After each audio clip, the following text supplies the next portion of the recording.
The entire world does yoga asanas, and this is India's biggest soft power export till date.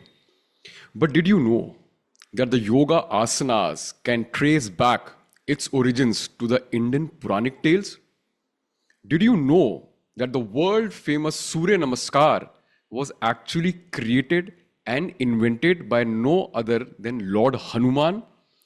Do you also know the fact that there's a very close link between Tantra Vidya and Hatha Yoga, and that the aim of both of these verticals was transformation of the physical body, not just the mind? And do you also know why Tantra as a science was kept hidden and never meant to be out there in the public? And also the link between science and spirituality. Can science and spirituality ever work hand in hand? In this eye-opening and mind-blowing episode with a Sanskrit scholar and a PhD, Dr. Raj Balkaran, we discuss everything about yoga, tantra, science, and spirituality. Watch this episode and be amazed by the sheer knowledge of Dr. Raj. And some of the things that he says will blow you away, specifically when it comes to tantra, specifically when it comes to yoga. Enjoy this amazing and mind-blowing episode on yoga and tantra and spirituality. And guys, if you are liking the kind of content that we are creating, the kind of subjects that we're targeting, and the kind of authors that we're getting in the podcast, then it is my humble request that you please subscribe to our channel, like our episodes, share our episodes, let it reach out to as many as people as possible. Because what we are trying to do over here is to build an intelligent community. A community of people who really want the facts without the mumbo jumbo around it. Enjoy this podcast. Thank you.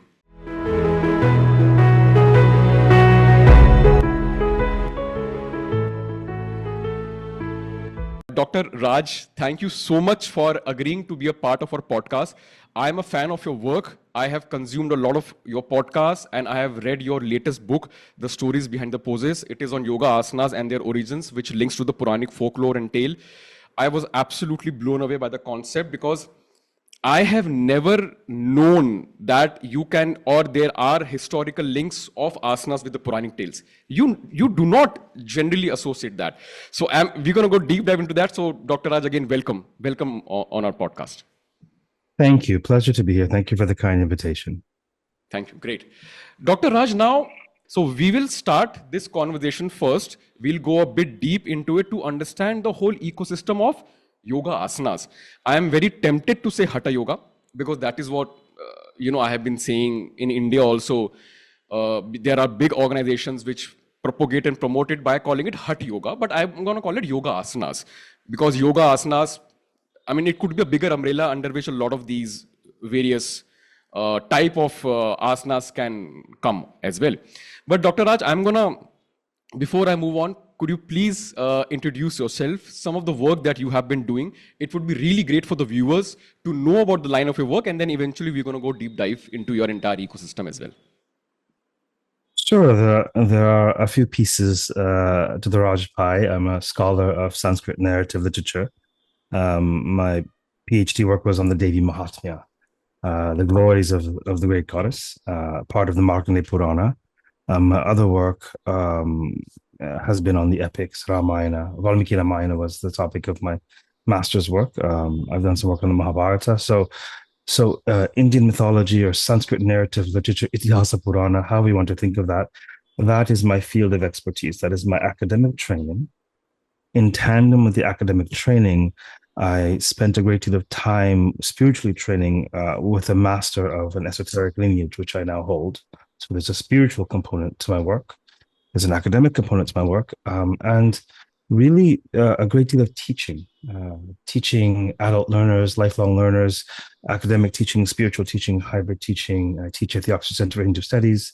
I teach at a platform I founded called the Indian Wisdom School.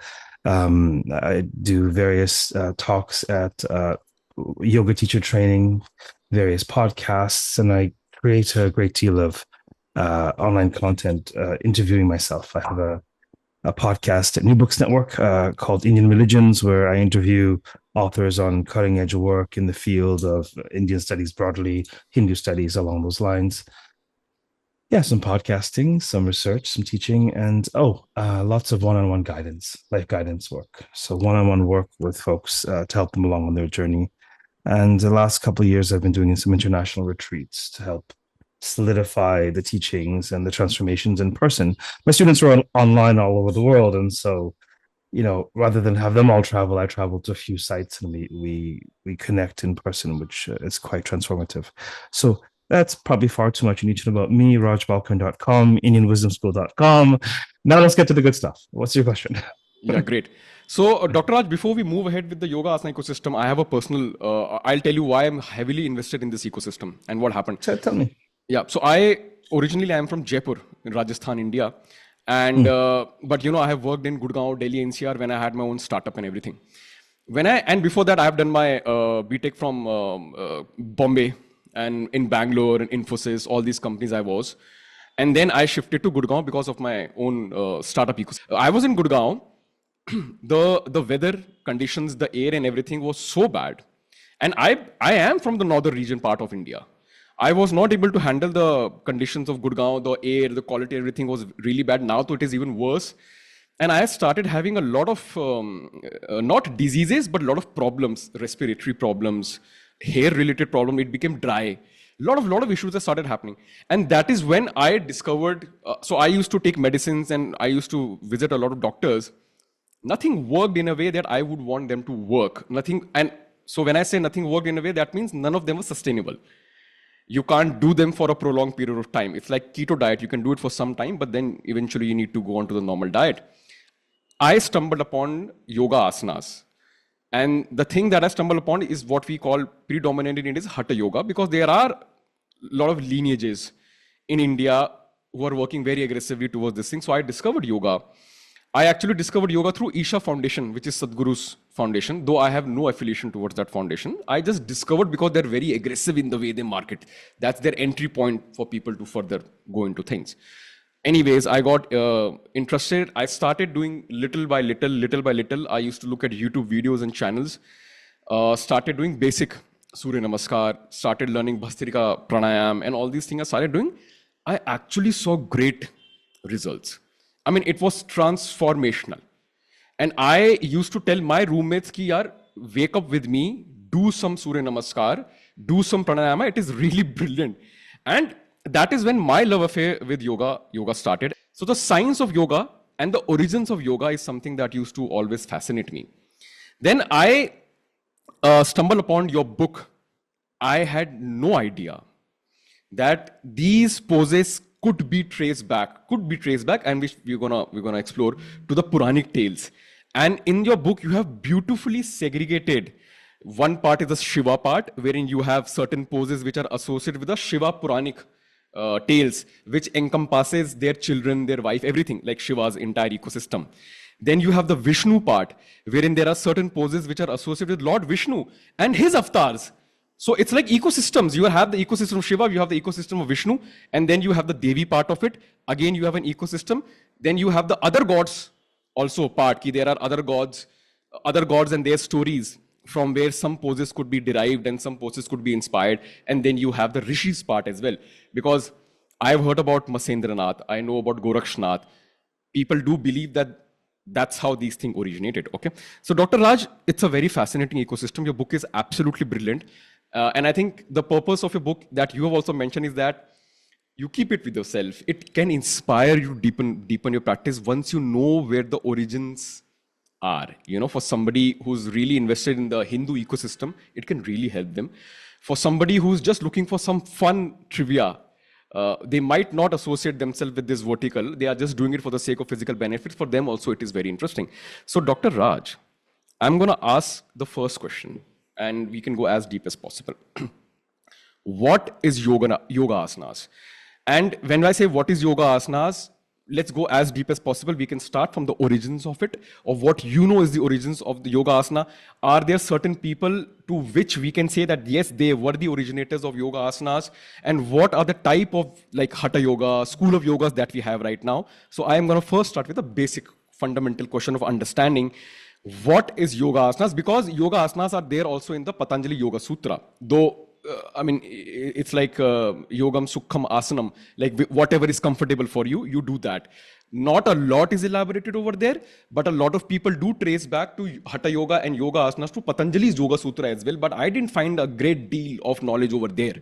So I want to understand what is Yoga Asanas and this entire ecosystem. Let's start with that. Sorry for the interruption, but our YouTube statistics show that around 65% of all of you who are consistently consuming our episodes are not subscribing to our channel. So this is my request to all of those who do enjoy our content and are finding value in it to please subscribe to our channel. This is the only way in which we can grow.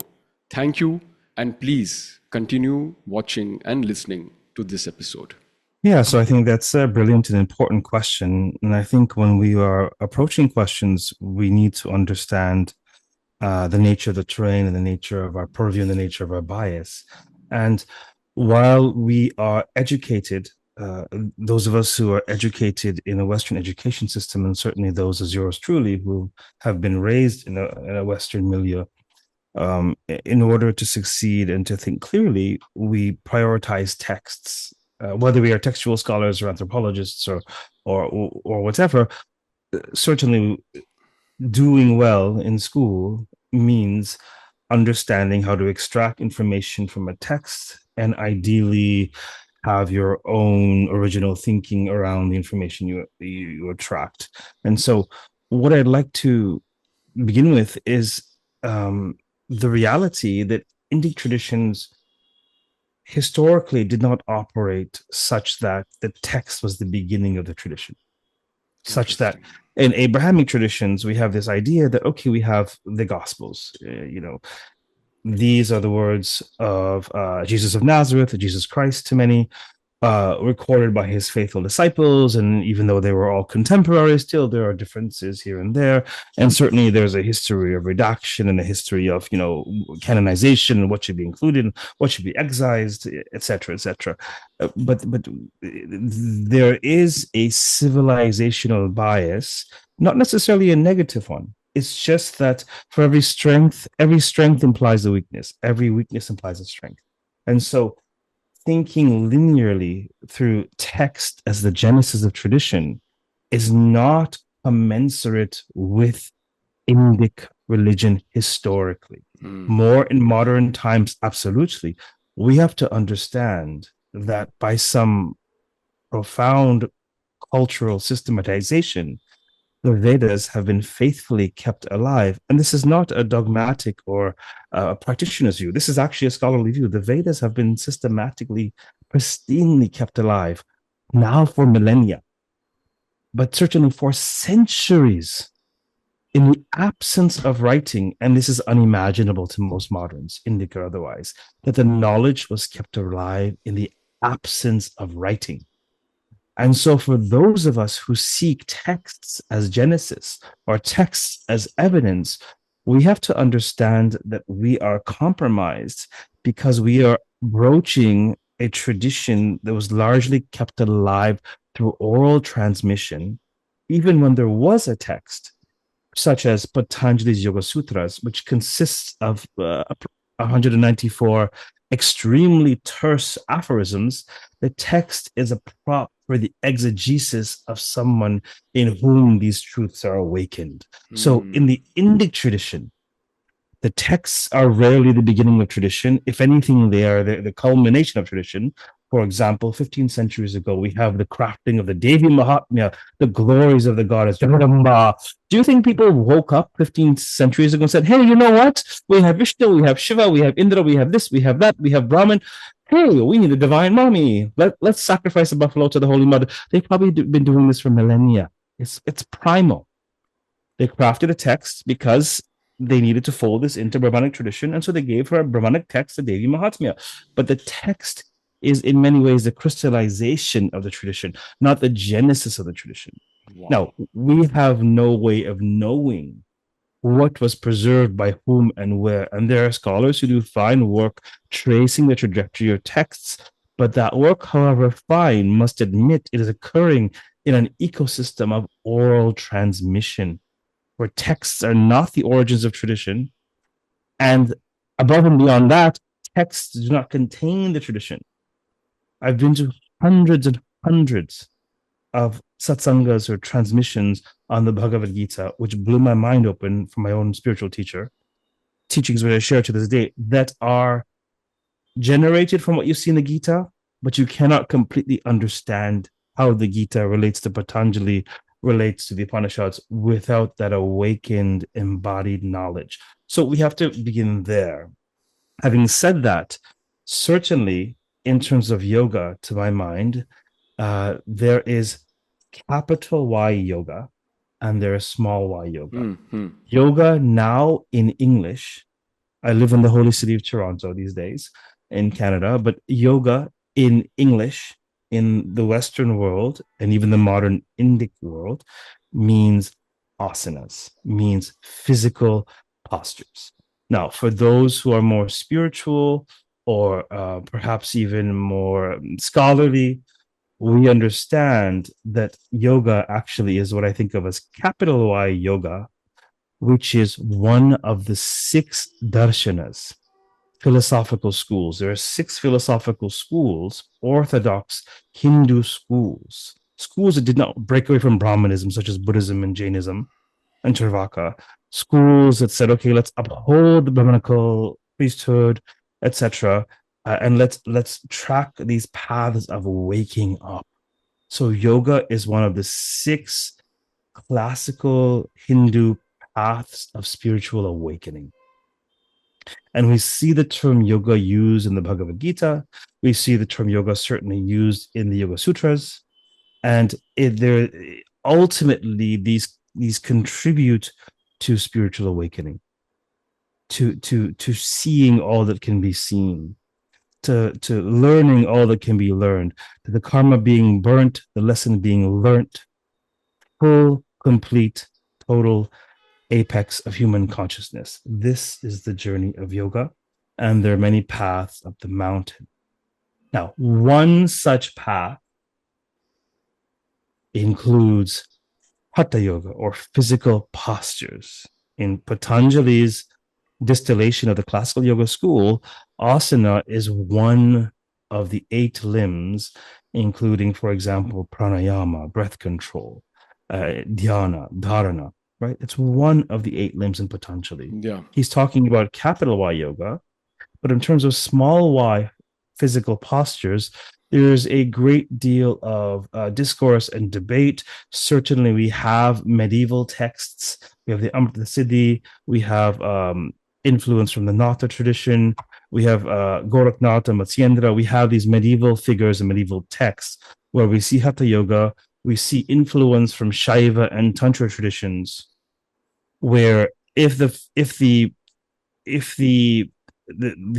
practices, the physical practices were used, they were certainly used as a means of something beyond. They were not used in and of themselves. The ultimately asana is seat. Ultimately, the asanas prepare one to be seated. To be seated for what? To be seated to pursue awakening. This is what the seat is. This is the flight you buy a ticket on when you're doing asana, the flight towards the divine. This is the asana. Now, certainly we have yogic postures as ancient as the Indus Valley civilization. If you think of the Pashupati seal, for The example. seal that was discovered. Clearly, I mean, we'll never know probably in a scholarly sense whether that is an unbroken tradition to Shaiva and or yoga traditions. But to my mind, to my, where else does Shiva worship come from? It doesn't come from the Vedas. And so clearly there has been an ancient tradition of venerating this deity, now known as Shiva, who's always been Pashupati, surrounded by beasts, as indicated in the seal, and who's always been related to the path of waking up and being in a yogic posture for the point of waking up. Now, there are scholars such as Mark Singleton who show, or at least argue, that the various postures that we see in modern yoga, small y yoga, are very much a product of 19th and 20th century influence in the hands of particular teachers. Yes. And that's all good and well. And so, what I want to say is, capital Y yoga has to do with the evolution of consciousness. Small y yoga has to do with the manipulation of the body. But the manipulation of the body, the asanas have been so insightfully designed that when you manipulate the body through the asanas, you don't just manipulate the gross physical annamaya kosha food body, the medical body, the physical body, the body that we poke and prod, the body we put stents in, the body we put chemicals in, which is very much real. The asanas activate your subtle body as well. And so you see and feel changes, whether spirituality is like gravity, whether you have a name for it or believe in it, it will have an impact on you. So there is a subtle realm. We do have a subtle body. It is something that we can verify experientially, not necessarily intellectually. When you cut open a person, you don't see nadis, you don't see chakras.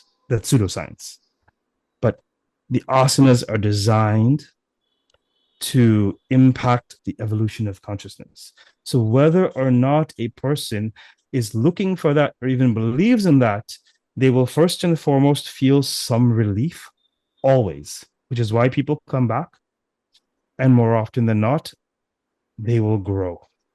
This is the nature of the asanas. Wow. So lot to unpack over here. So A, you are saying that first of all, the Indic ecosystem is not an ecosystem which actually revolves around a central text, wherein we have the origin and source and then we validate everything. But Dr. Raj, one small thing I just want to ask.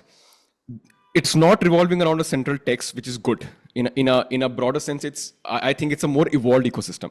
But doesn't the concept of oral transmission for a civilization which is very ancient go against our validity of the things that we have discovered? Some people could say कि यार oral transmissions are something that we would rather not rely upon in a way, as in it is even less quantifiable for ecosystem which is such complex. And specifically when you talk about schools, the darshana schools of Tantra, which is basically like manipulating the matter for your own benefit and getting something out of it by involving a higher deity or a higher power.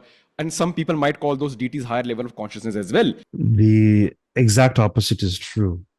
The very dangers that you present about Tantra is exactly why it is guarded by wielders who have the wisdom to know with whom to share it. Brilliant. Number one. Number two, you can find your recipe for chana masala online, no problem.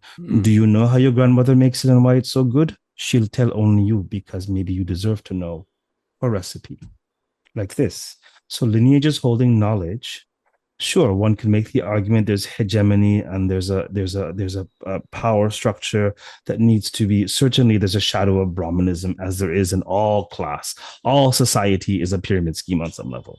And it has a shadow that has to do with the top on the backs of the bottom, of course, obviously.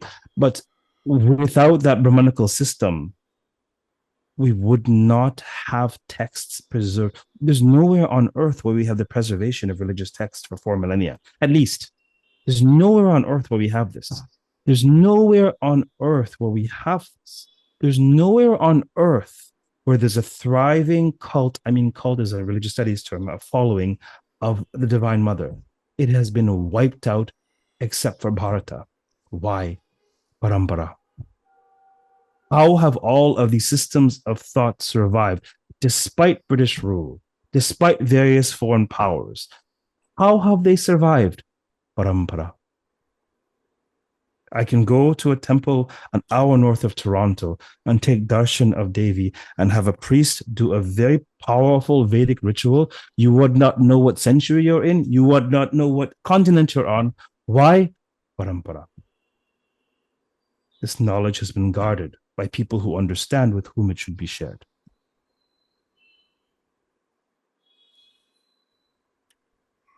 And that is what, okay, we'll come to that part as well, because I think this is very powerful what you have said. It is extremely powerful. There is this very famous British Indologist called James Mallinson. Now, I was aware of James Mallison's work because, as I said, I was deep down into the origins of Hatha Yoga. I really wanted to understand what is happening. I stumbled upon his book on Hatha Yoga. I'm forgetting the title of the book. And I also stumbled upon some of his talks online in which he has actually related Tantra with Hatha Yoga. He's like, Hatha Yoga and Yoga Asanas are something which is very well associated with Tantric ecosystem, though that entire video and everything was very technical for me to understand because it's very research oriented. What I found troubling, Dr. Raj, in his entire thesis and his entire ecosystem, he actually linked the origins of Yoga Asanas, Hatha Yoga to Buddhism. I mean, there must have been some references that he must have had, some research he must have done. He's somebody who stayed in India. He was a part of a particular lineage of Aghoris as well. And yet he said, and he concluded his research of many years by saying that the oldest reference that we get of asanas are not in the Hindu text, but they are in the Buddhist text. And now people are in the West are of this belief that, okay, we knew meditation is a Buddhist thing. Now we also know that asana is a Buddhist thing. So I first want to understand these three ecosystems. Let's first go into, is there some link with Yoga Asanas, which is another one part of the one darshanam, which is a capital Y, and Tantra. So is there some link with the asanas and the Tantra? And if there is some link with the asanas and Tantra, do you think there is some relevance of this conclusion that Hatha Yoga could also be associated with Buddhism? What you are referring to, this quandary, this quibble you have, pertains to an argument based on textual sources and the historicity of textual sources. There certainly is an argument to be made that James Mallison is making, and it certainly on some level may hold water if you buy the argument. Now, to my mind, the fallacy there is not in the scholarly argument. The fallacy is in the stance that texts are the origins of tradition. That's not how Indic tradition works. There's knowledge as a member of Parampara. Any member of Parampara will tell you there is so much knowledge available that has never been written down to our knowledge. It is only passed from teacher to student. And once upon a time, the entire text, whether the Bhagavad Gita, whether the Yoga Sutras, it's in someone's body. Someone teaches you. Hatha Yoga Anushasanam, Hatha Yoga Anushasanam. You would memorize it. You would learn some grammar, perhaps. And then if you're adhikara, if you are in the right consciousness to receive the teachings and make the most of them, Gordon Ramsay won't train just any idiot. He'll train somebody in whom he sees tremendous potential. And Gordon Ramsay has maybe more students than the greatest gurus in the world, but he will train people where there's potential, and he will vet them for their potential. Are they adhikara to open a restaurant, to have his name on their brand or not? This is not a subtle concept. It's very simple. There are those who have the capacity to grasp subtle truths, and there are those who most certainly do not, and there is a wide spectrum in between. Now, because content was written down in the Buddhist context doesn't mean it originated there. This is a fallacy.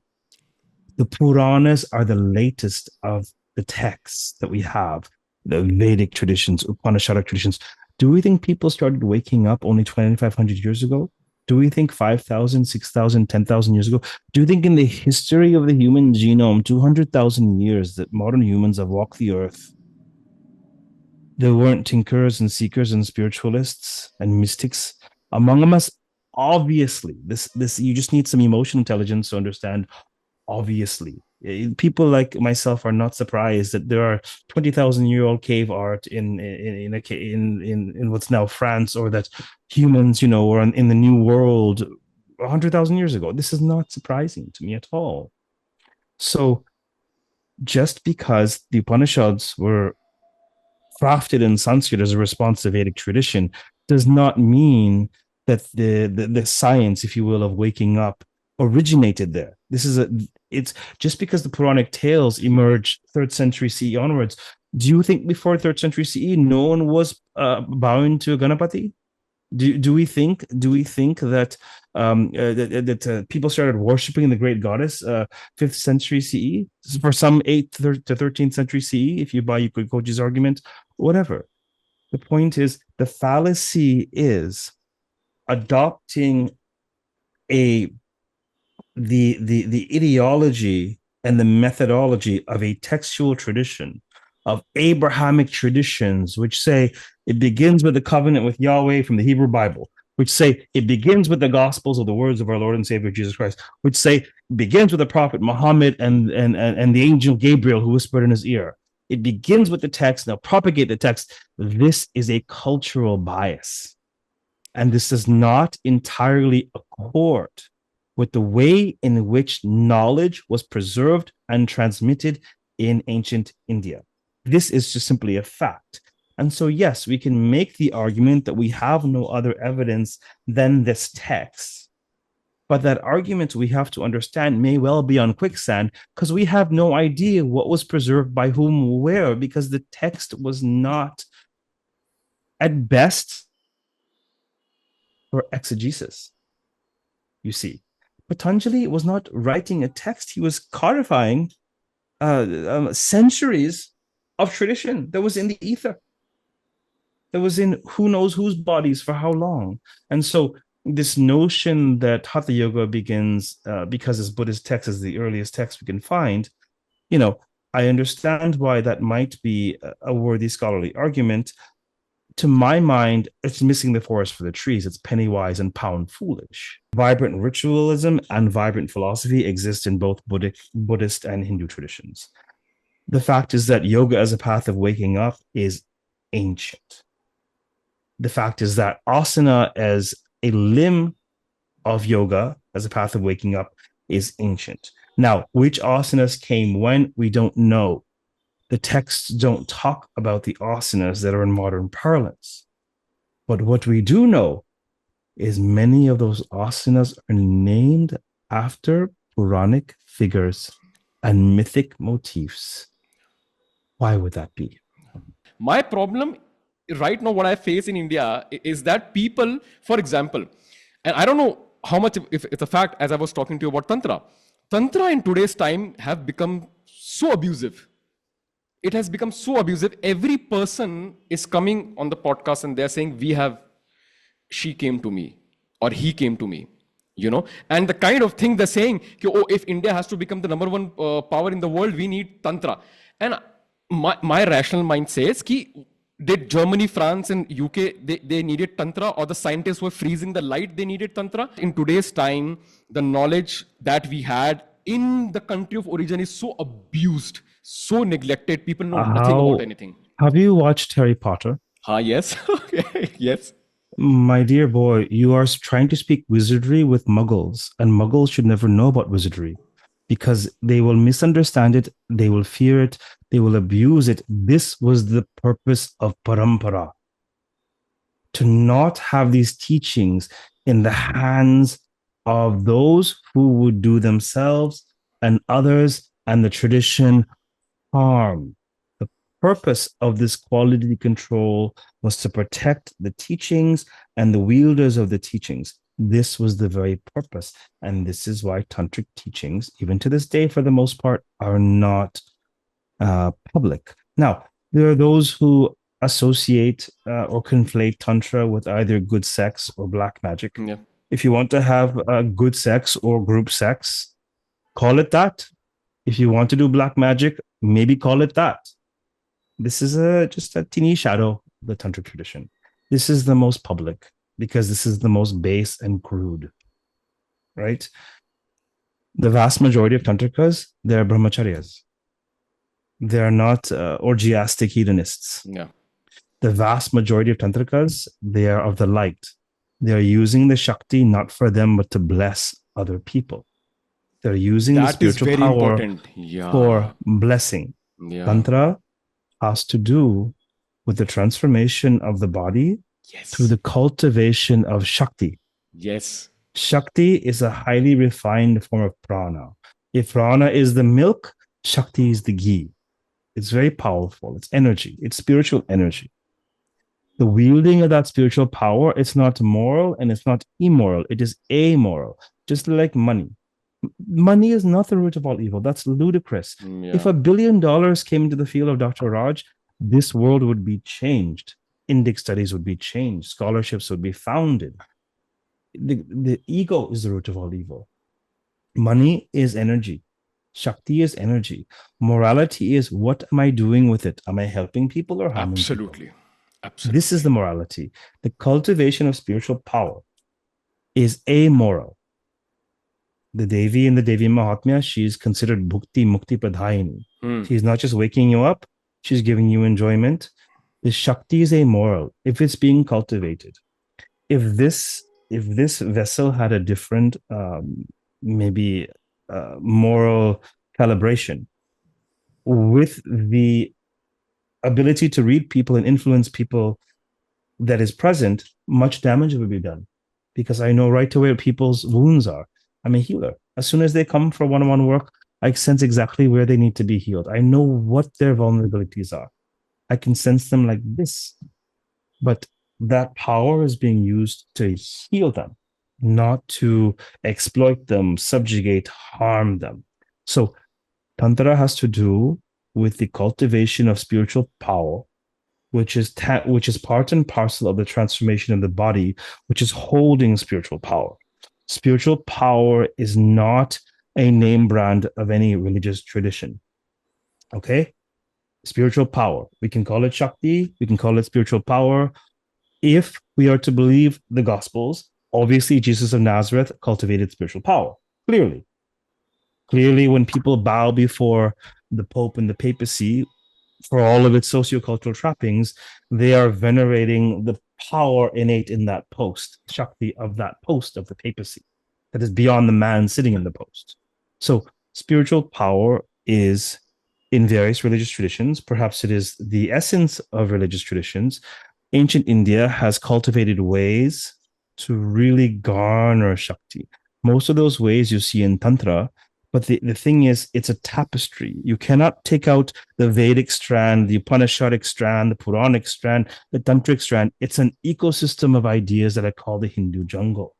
And when you're going even to the temple, this temple I tell you about, any temple, you have a Vedic priest, and he's doing Agnihotra, he's doing a Homa, fire ritual. Yeah, ritual. Yeah. And maybe he's doing a Homa for Durga, maybe now is Navratri.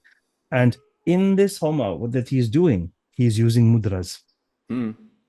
He's using mudras. Yeah. He's using bija mantras. These are gifts from Tantra. Why? He wants to, this word I coined, Shaktify. He wants to Shaktify the ritual. He wants to Shaktify the blessing. He wants to increase the spiritual power. So Tantric technologies, quote unquote technologies, Tantric thought and Tantric practices now have seeped into various branches of Indic tradition. Whether you go through the Tantra door or go through the Asana door, you will definitely eventually experience spiritual energy in your body. Whatever you call that, you can call that.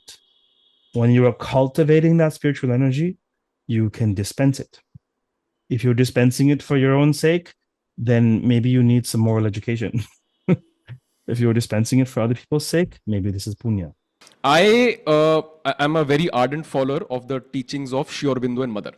Now, their concept is very clear. They talk about something called as integral yoga. Their integral yoga, and Sri Aurobindo's idea was that I want to reach up to the conclusions of Vedanta via Tantra, or something like that. He combined. And he said, there will be a species that will come that is beyond the human species, in which the participation of a body is a must. You cannot ignore this instrument. You cannot ignore this thing. This has to evolve. This has to move on.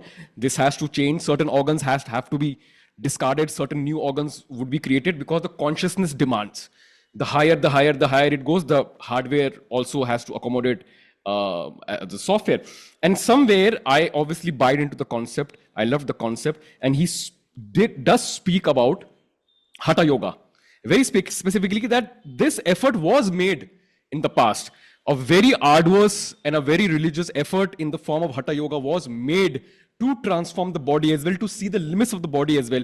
So, Dr. Raj, what is your take on the philosophy? What do you mean by transformation of the body? What do you mean by changing the body, be it by Tantra, be it by Yoga Asanas? So, I would want you to first tell us, is it even possible? And if it's an aim, where does then Yoga Asanas come into the picture, and also the broader Tantra's philosophy? Well, Sri Aurobindo was obviously a very fascinating and highly accomplished. He was a Renaissance man. I mean, he was great at analysis, poetry, you name it. He was a freedom fighter. He was a sage. He had a wide range of activities. Astonishing, actually. He wrote probably one of the longest poems written in English, Savitri. It's brilliant. And so took me 4 months to read it. Yeah, there's much to be said there. My sense, if I had to think cogently about what he's talking about there, it sounds like he's talking about the process of evolution, scientific evolution. 100%. Just as we have, we seem to think that we're static. We're not static. We are the result of millions of years of evolution, and we are continuing to evolve. We are at a state, in sort of this astronomical time. We are at a state where we're not quite sure what the appendix is for. Maybe at one point there was a use for it. Yeah. Maybe a million years ago, it would have been clear if we could examine some sort of hominid a million years ago, it would be clear what that organ was for.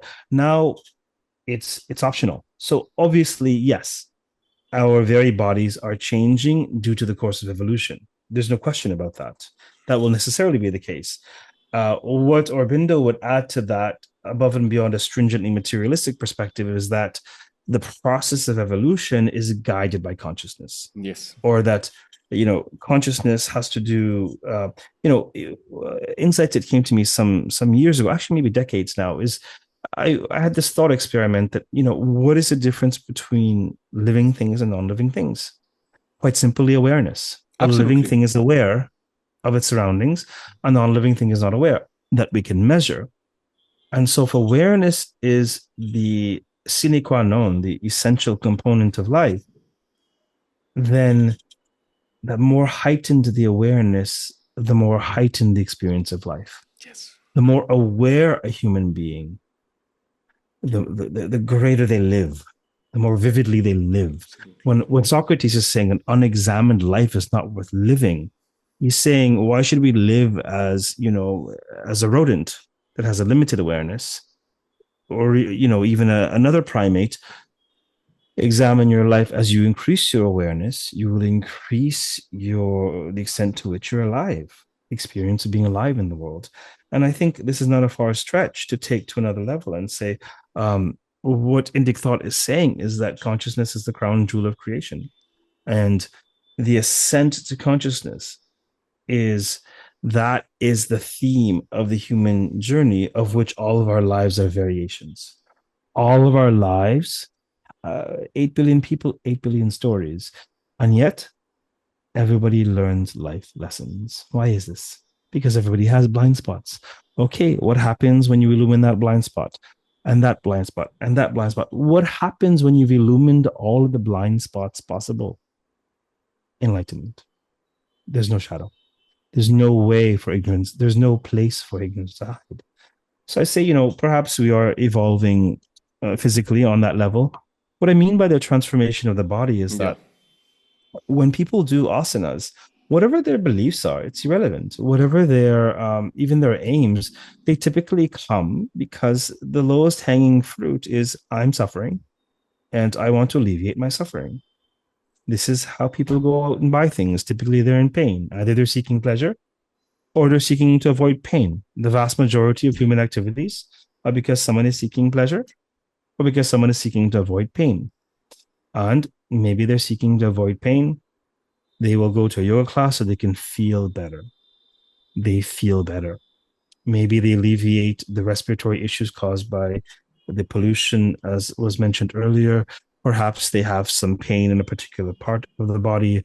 Perhaps who knows what. But everyone who does asanas, they feel better. They feel better in a sense that's more than just physically feeling better. They either emotionally or spiritually feel better, because the asanas are designed to access and manipulate not just the physical body, but the subtle layers of self. So by accessing the subtle layers of self, your body is becoming transformed in that you are more aware of what's happening inside you and more able to control your field of energy if you progress, to control your prana if you progress. You understand that, okay, I'm not just using the iPhone. Okay, I have an iPhone, it's great, wonderful little device. When I travel for retreats or conferences, I don't have a laptop. I have a wonderful setup here in my home office, and I run my life on this, not even a case on this phone. I run my life from this computer in the palm. I can use all the apps fine, but do I have an interest in knowing how the circuitry works? Do I have any awareness of how the Genius Bar operates? Do I have any awareness of how the programming operates? If I did, would that impact, would that transform my relationship to the iPhone? 100%. So, with the awareness and the experiences that come, the very bodily experiences that come with asana, you are transforming your consciousness and your relationship, your awareness of your body and the layers of your body, and your very relationship to your body is being changed because of that awareness. Wow. Now I'm going to touch upon the topic of longevity here, and I'm going to start with a story first, not a story. So you know about Patabi Jois, who started Ashtanga. He was Krishnamachari's student along with BKS Iyengar. Indeed. Patabi Jois' grandson was Sharat Jois. Now Sharat Jois was a very famous Ashtanga teacher because Patabi Jois, after he passed away, his grandson took over the legacy. I actually had read a book that he had written a couple of years back called Ageless. Now, that book that Sharat Jois actually wrote, Ageless, was on the benefits of yoga asanas and how it can actually help in the longevity, because right now health span and lifespans are something that a lot of people are talking about. But then he died. Last year, he died of a cardiac attack whilst he was doing hiking. And I was shell-shocked, Dr. Raj.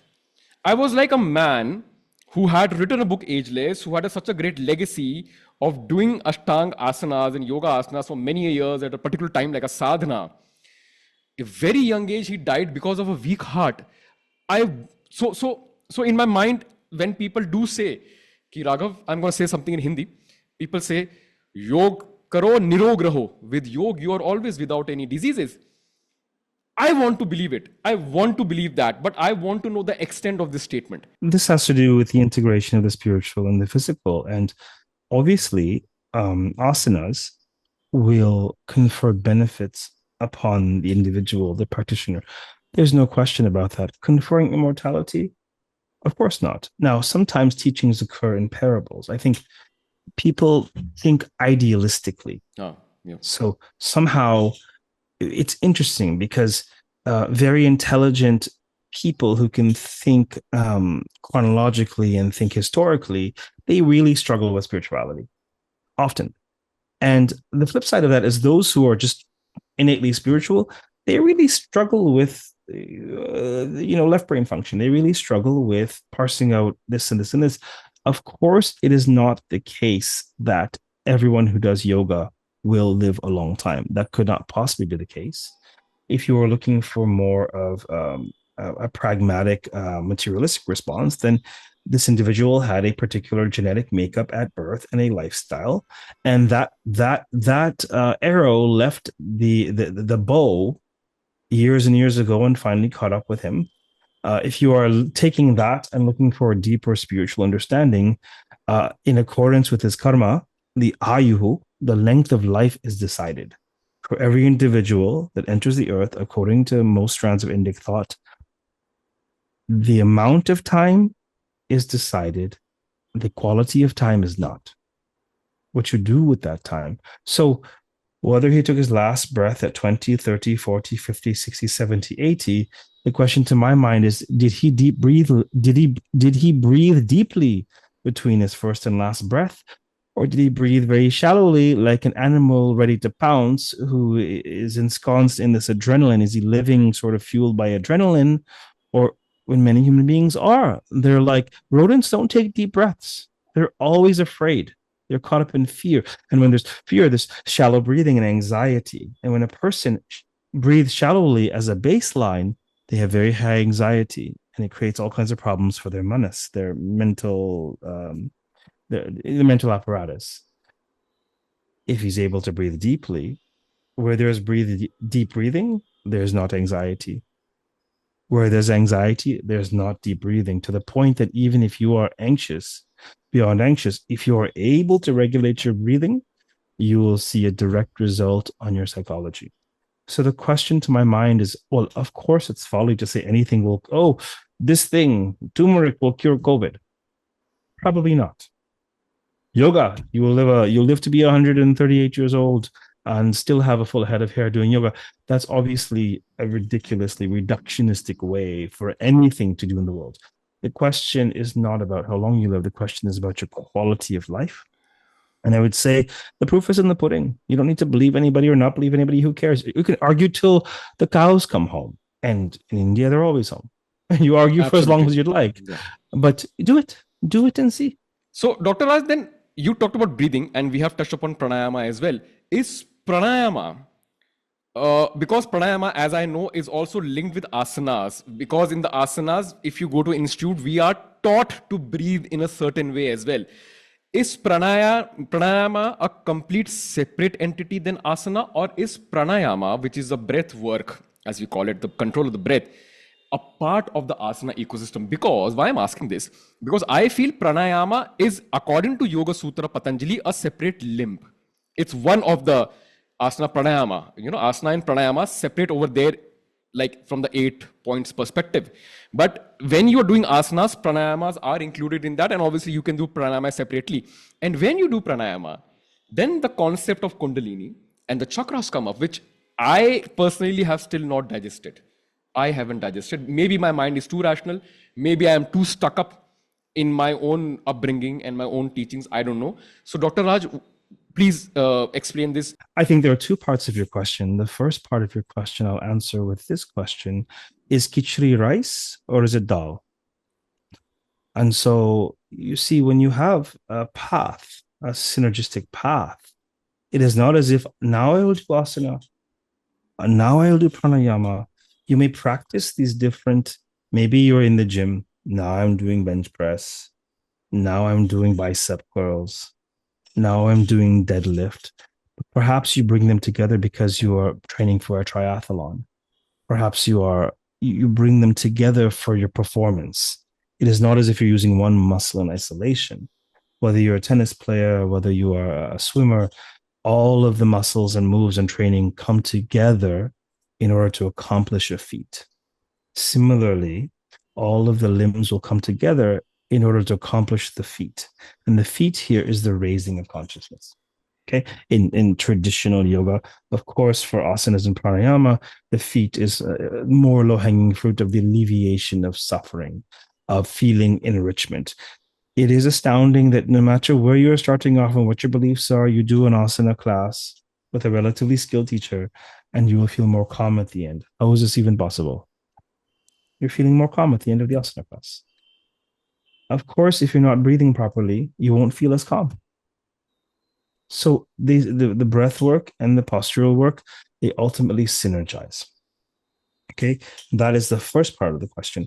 The second part of the question is pertaining to esoteric reality, not reality that we can experience readily through the senses, but reality that we can corroborate or we can experience with highly evolved inner gaze. There are many, many people who are deluded into thinking that they have an understanding or experience of the chakras, and they most certainly do not. Some of them are even so deluded, they think they can align your chakras this weekend for $300. Right? Amazing. And then there are others who are so deluded, they think the chakras are not real. Yeah, like me.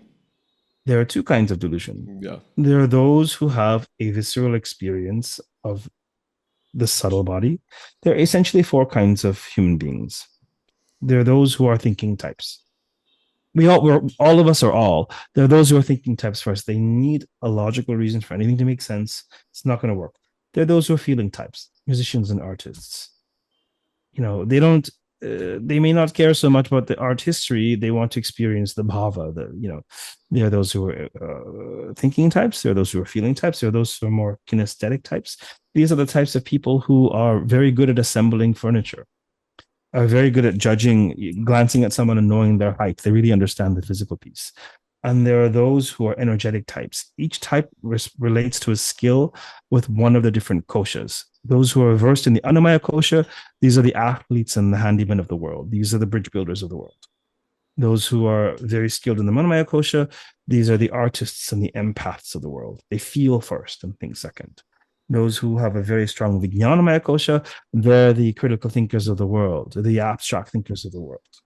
Those who, and relatively few will be in this category, those who primarily function through the Pranamaya kosha, they're what I think of as energetics. There are certain students where they will want to listen to the call, whether I speak about Bhagavad Gita, Yoga Sutras, or the weather in Toronto.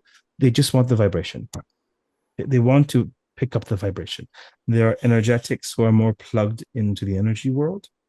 That is much more rare than the kinesthetic types or the thinking types or the feeling types. There are those who have a palpable experience of energy in a space.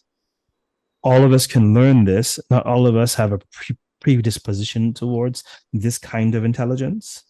For those who have more of an energetic awareness, they can feel the energy flowing through the body. They can feel, particularly if there's a coagulation, either in the pit of the stomach or around the chest area or the throat area. Rarely will they feel anything here, typically.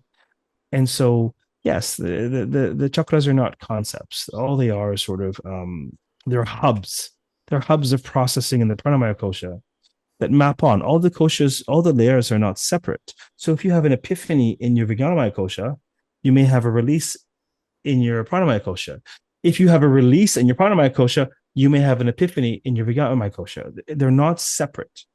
You may have a postural issue. You fix the postural issue and your mindset changes as well. We see this in all kinds of endeavors, not just Indic asanas. We see this, if we pay attention, we see this everywhere. Okay. And so there's no need to bastardize Tantra. There's no need to pretend that you know what Kundalini Shakti is. There's no need to pretend the chakras are real or not real. There is no need. It's far beyond the pay grade of most. Practicing Hatha Yoga and Yoga Asanas, be it of any school, be Shivananda, be it Ashtanga, or anything, and doing it rightly with the right pranayama could be one way of experiencing Kundalini and all these things. It's possible. It is possible. There are students. Yeah. There are 100%. There are students. There are those who are quote unquote doing Kundalini yoga who are highly skilled. The vast majority of them are out of their minds, or they're charlatans or profiteers. Vast majority. Kundalini yoga. They have no idea what they're doing. They don't know what they're talking about. They are 5-year-olds talking about sex. They have an experience, but they think they know about sex.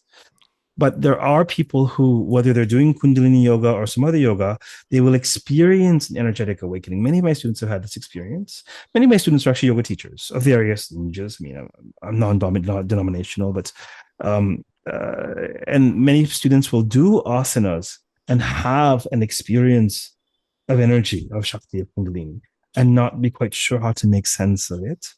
Sometimes it wasn't until they came to a class of mine where we had a chat where they could process what was happening with them. So not all teachers have the awareness. Not all teachers are wizards, right?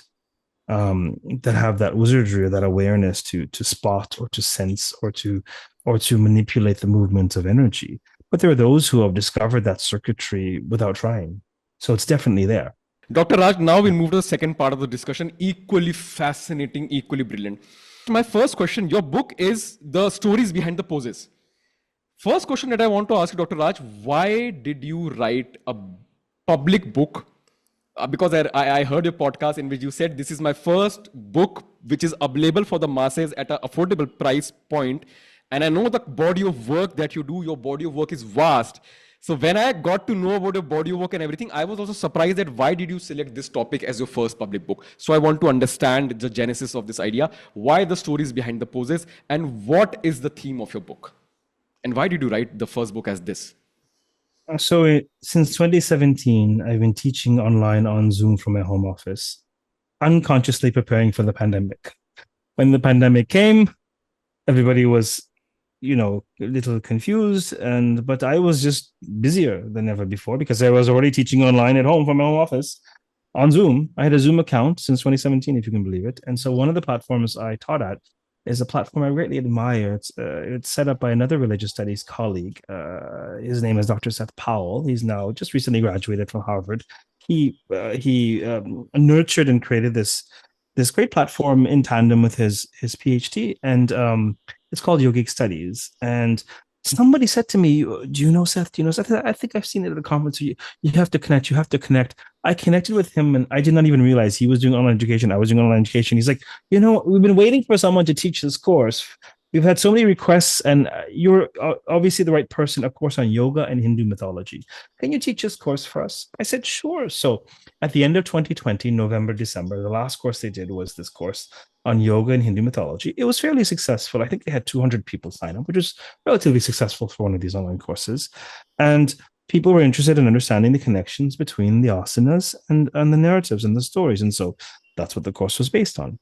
Now, fast forward a couple months, 2021, March-ish, I get an email. Hello, we specialize in illustrated books for adults, and we would love a book on this book on the stories behind the poses. And I thought, well, this is interesting. Shall get on a call. How did you know about me? Apparently, one of the yogic studies students, Amparo Rodriguez, I think she's in Spain, if I'm not mistaken, one of her students, she shared the stories with her students. She's a seasoned yoga teacher. And that student has some connection or works for this publishing house. And they came knocking on my door saying, we would love this book. And to my mind, I had in mind, I had done 2 academic books. It's important that I continue publishing because, I am technically an independent scholar. I would welcome a professorship if it ripened, if it was a good fit, of course. I'm not so keen on going to certain places in the world these days, but we'll see what ripens. And so it was important for me to continue publishing. And I actually had wanted to do a book on the Mahabharata that year, still on the back burner. But this felt like an opportunity. It felt like an opportunity. And more importantly, it was an opportunity to serve my students. So it took me a long time to realize all the caps that are worn by this head are always worn on the head of a teacher. Podcasting is teaching. Speaking is teaching. Teaching is teaching. Writing Scholarship is teaching. Yes, let me share what I found. Yeah. And so this request from this publisher was indicating a need among students who wanted to learn about this thing. So I thought, okay, well, why not create a resource? I don't really know what's on the market. Many people come to me with this thought leader or this book or this. I said, you have to understand, I'm traditionally trained. I don't consume these things on the market. I don't know what's out there. But I agreed to do the book. I noticed there were, I think, a couple of resources available at the time. I looked at them briefly and I thought, okay, well, let me flesh these out. Certainly, there were a couple of resources that connected some of these, but I thought, okay, there's a lot that have not been connected. And also, more importantly, the connections to sort of the mental, emotional, social reality haven't quite been fleshed out. So let me do this. So I agreed to do this book. I shared, my first task was to share 5 stories because the editor of the book wanted to shortlist some illustrators. And she was so brilliant. She didn't just pick an illustrator. What she did, she so loved and resonated with the feel of the stories and the writing. She shared these 5 stories and said, okay, now bring them to life. And the one who in her mind best brought them to life, in this case, Miss Devika Menon, that's who got the contract to do the illustrations. And not to my credit at all, the illustrations are astounding. I mean, it's a lusciously illustrated book. They're amazing. They're mind blowing. They're sort of altering. Yeah, they're so good. I'm so grateful to her. And so the year goes on. You have teaching, you have podcasts, you have some travels, and then comes to the fall, and they say if you cannot get these in by this deadline, we cannot have this book out for Yoga Day, June 21st, 2022. And I thought, okay. So I literally, the majority of this book was written. It just so happens to be the case during Navratri of that year. Just writing and writing and writing, and everything was gotten in on time. And the book came out in June 21st, 2022. I just serendipitously received a statement yesterday morning. In the first 2.5 years, taking us up to last December, I suppose, 2024, the book has reached around 35,000 copies, which is decent for a public book that's more than 10,000 is a bestseller. So ideally, statistically, your book is a bestseller. Okay, I'll take it. Yeah. So the book came up from my teaching context, which is meaningful to me. So it's dedicated to my students. That is brilliant. Now, what is fascinating about your book, Dr. Raj, and we'll go deep into it as well. I'll give an example. Okay. Now, all the physical exercises in the world, you say weight training, calisthenics, Pilates, and all these endurance running, sprinting, you talk about triathlon, cycling, and everything. Very scientific things, and they were originators. They were people who created these exercises for the optimal performance of the human body. And then you had the sports around that. What I found, and I really want the viewers to understand this concept. Yoga in today's time is a global phenomena. Asanas in today's time is global phenomena. What I understood from your book and what I've understood till now from the conversations that we have been having is that there is no one single originator of yoga. And I want this profound thing to go in the heads of people. What this means is kind of like makes yoga asanas like an open source. It is decentralized. You know, they say there is no origin, there is no end, it's just there. It was there, which was understood, which was captured, which was created by many people, which was orally transmitted. And now, if such a thing coming from a very non-Western process, what is a Western process that you said? Everything needs to be quantified, everything needs to be done. But on the contrary, yoga asanas are something which are non-vetted, they are not, as in not from the Western lens, and yet they have taken over the world. What does that mean? That means if something really works, it works and the world will accept. You don't have to have one patriarch, you don't have to have one messiah for something. And that is what is brilliant about yoga asanas. I always used to feel, Dr. Raj, or believe that ye Nath Samprada, the Gorakshnath and the, I'm forgetting the name, Matsyendranath, Adi Nath Matsyendranath. I thought the Nath Sampradayas are the people who were the originators of yoga asanas.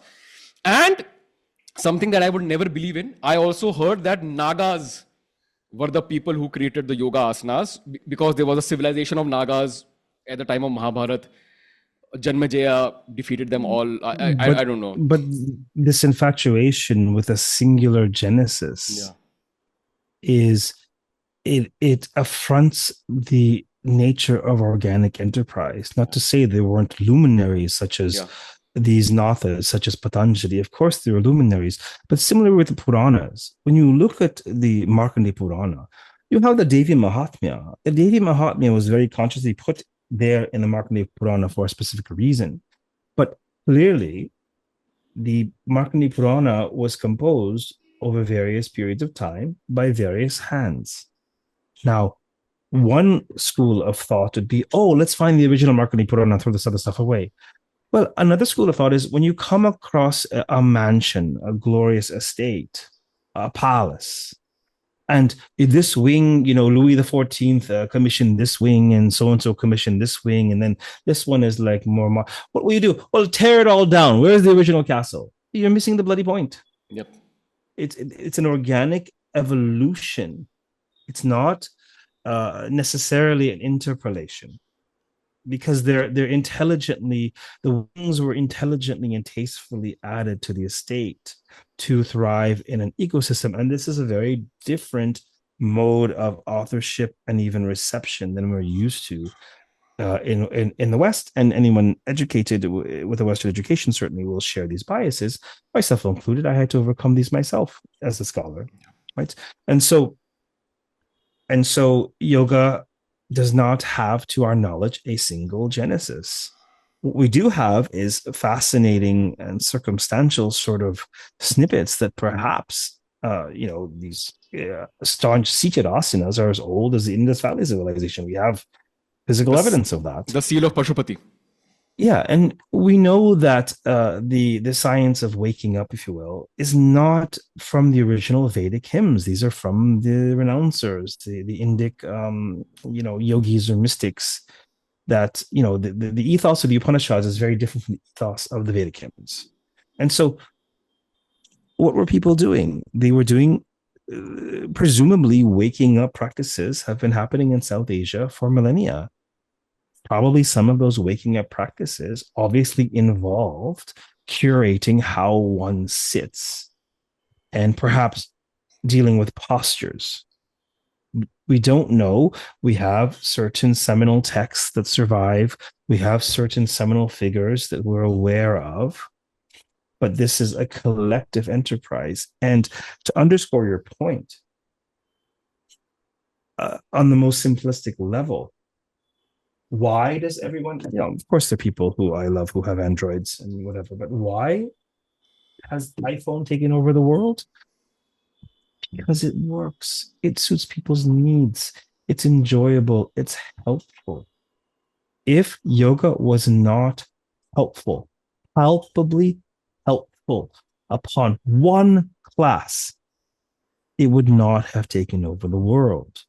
There are other forces. There are marketing forces. There are all kinds of competing pressures. I'm not foolish enough to think simplistically, but I never lose sight of the forest for the trees as well. And if yoga were not offering an important service, product, solution, why on earth would millions of people take it up, even when their own church tells them it's the work of the devil? They're still doing asanas. Absolutely. Because they can feel the benefit. So we are looking at, you're looking at a Vedic ritual in the temple, and sure, the scholarly mind is like, gee, I wonder how much of this is the same as the ancient Vedic peoples. Certainly Swaha, certainly the certain mantras, certainly offering to the fire. But when were mudras added to this? When were bija mantras added to this? When, who knows when and who knows why? But we have the recipe. We have the recipe now, and the recipe is nutritious and delicious, so enjoy it. So one question is a question of analysis, right? Intellectualism. The other question is a question of the experiential. And so diving into the stories is diving into the experiential. One is moved by the story of Rama, no matter how old that story is, or we think it is. One is moved by the story of Moses. One is moved by the story of et cetera, et cetera, et cetera. The power of the story lies in the story. You see, the power of the sambar or the dish, whatever you're eating, lies in that dish. Yes, there is a culinary history. Yes, there's a family sampradaya. Yes. But you don't come back to the restaurant because it's a museum. You come back to the restaurant not to learn about the history of sambar. You come back to the restaurant so you can eat and taste and enjoy and nourish your body. That is why people return to asanas. Beautiful. Now, the book obviously contains stories of 50 asanas, right? 50 popular asanas that you've taken up. Now, the entire structure of the book is divided broadly into 5 parts. The first segment of the first part is the Shiva, Lord of the Yoga. And in that Shiva, Lord of the Yoga, you have certain poses which are relevant to the Shiv Puran, or around the mythology of Shiv and his family and his entire ecosystems, poses which have been linked with that. The second segment of the book is around the Vishnu, the compassionate. This is around the ecosystem of Lord Vishnu, his avatars. Krishna is also there, Ram is also there, and there are certain poses which have been derived from the Puranic tales of Vishnu and his avatars. The third segment is Devi and her manifestations. They are poses which are around the Mother Divine, the Devi and her avatars and her incarnations and other things as well. Then you have one segment on the other gods, in which the Hanuman, my favorite story lies there, the Hanuman one, because that's a very famous thing. And the last segment is on the Rishis, Matsyendranath, Durvasas, lot of Vishwamitra, Vishwamitra, Vashishta. Okay. Now, again, Dr. Raj, as I told you, I am a Devi. I follow the Devi ecosystems. That means I believe in such things. But still, the rational mind in me is very prevalent and it's very strong. And it's because of Sri Aurobindo. It's his problem. It has come from there. Now, I want to know how my mind is working. Now, in all of these stories, the names of the poses were never explicitly mentioned. How were the poses derived? Were they indirectly inspired? And if they were indirectly inspired by these stories of various deities, who were the people who then converted those stories by getting inspired into these forms? Is what I want to understand. How did that happen from the Puranas to the yoga poses that we know today? How did the transition happen? The inspiration is clearly there. I understand that. And how also are the poses divided into various gods as well, is what I want to understand. Imagine in an alternate universe, physical asanas were devised in an Abrahamic context, right?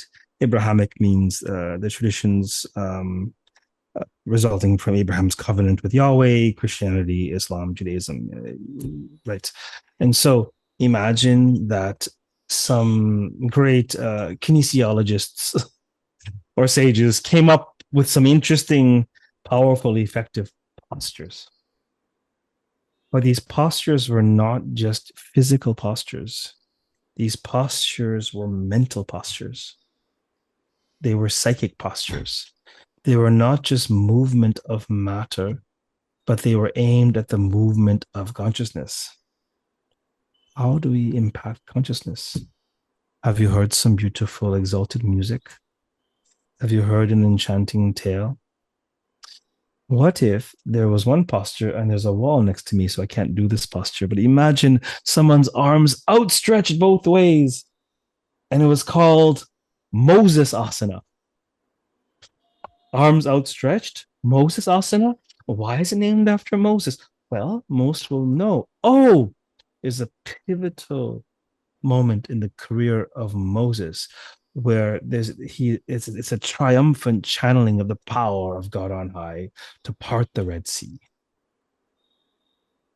And knowing the story will inform one not just of the physical posture, but the mental posture, the psychic posture, the inner posture that is achieved by this asana, because we are more than the body.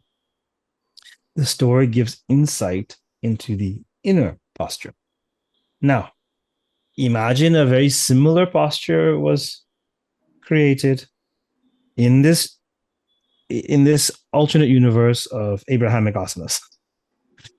And this posture was called crucifix asana. Anyone in the Christian world and beyond the Christian world would understand the crucifix and the dying of Jesus on the cross, crucified by the Romans.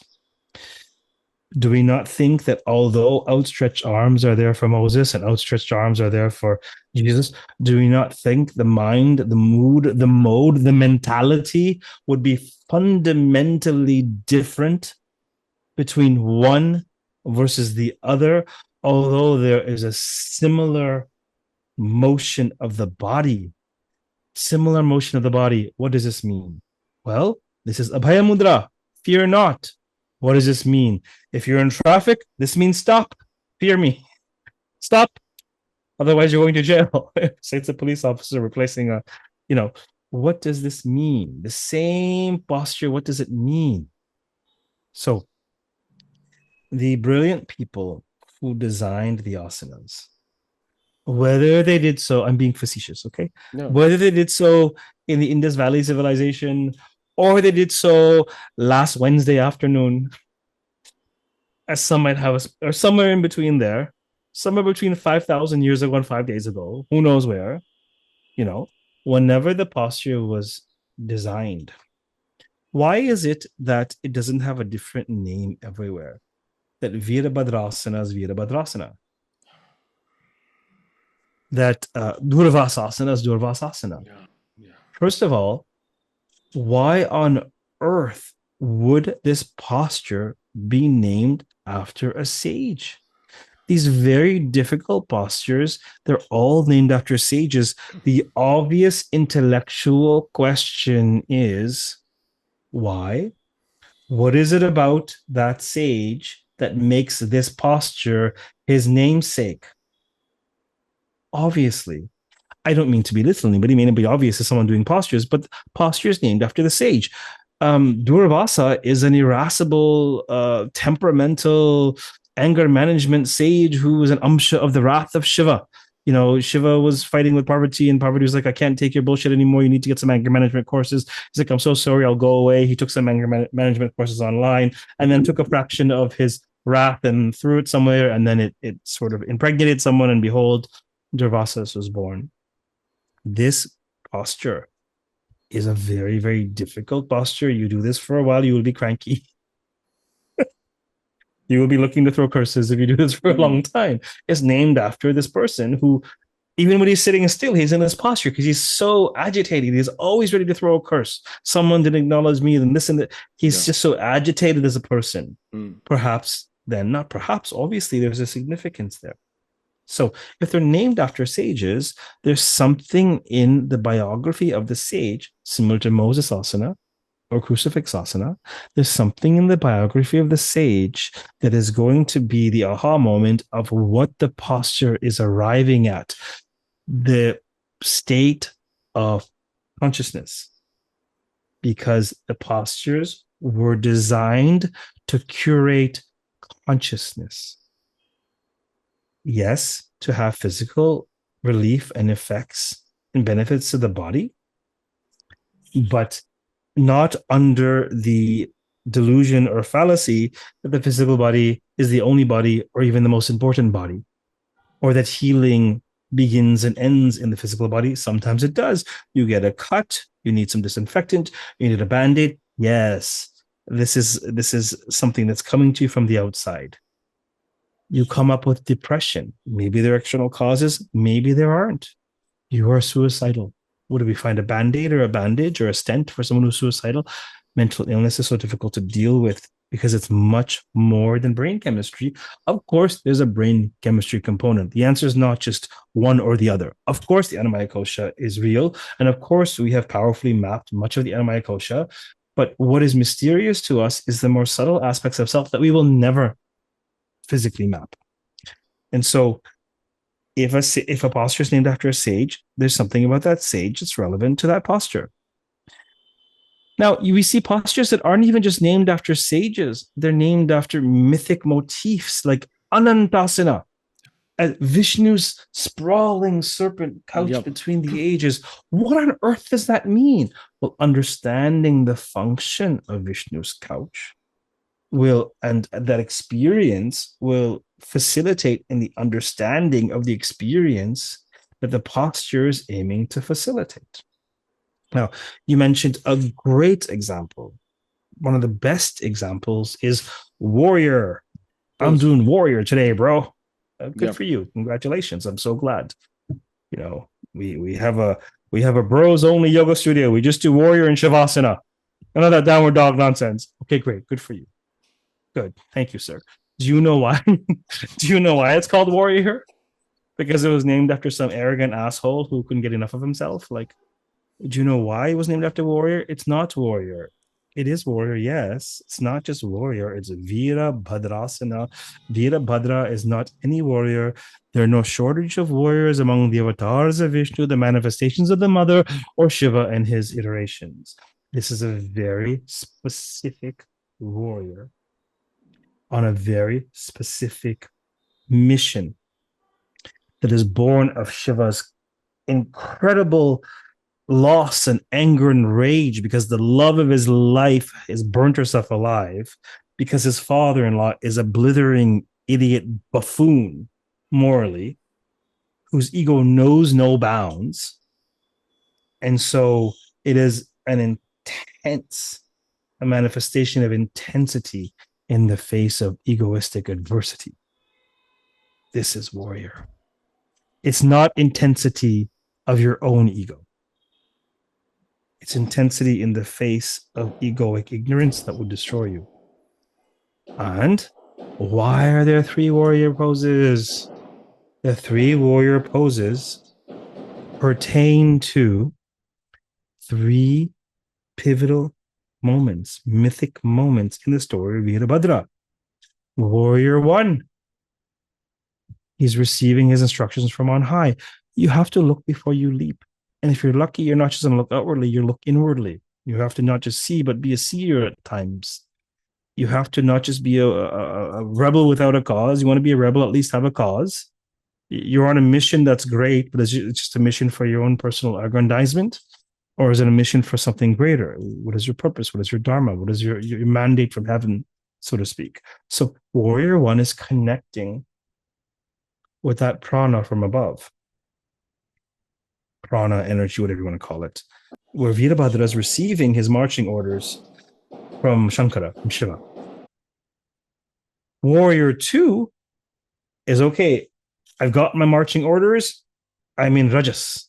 Raghav is very, very familiar with Rajas because he has a Pitta Vata constitution. So he's always doing something. So he understands this warrior. So I'm going to go forth and I'm not going to miss my mark. And warrior three is that moment where he cracks the coconut. He does the deed. He decapitates Daksha. His mission is complete. Now, whether you keep the story in your mind while you're doing the asana, whether you look at the story beforehand and it's in your subconscious, there is no way on earth that knowing the namesake of the asana will not deepen the asana for you. It's impossible. It's impossible to know the story and not get more out of the asana. Absolutely. No, I agree. Yeah. Yeah. And so I have no idea if I've answered your question. No, you have. And you have you have beautifully. And Dr. Raj, whilst you were answering the question, a kind of a theory came in my mind. I just want to have an open discussion around that, which is in this ecosystem only. Now, I see a process.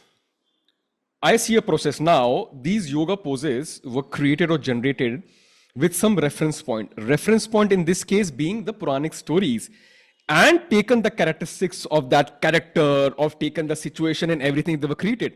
So I see a process.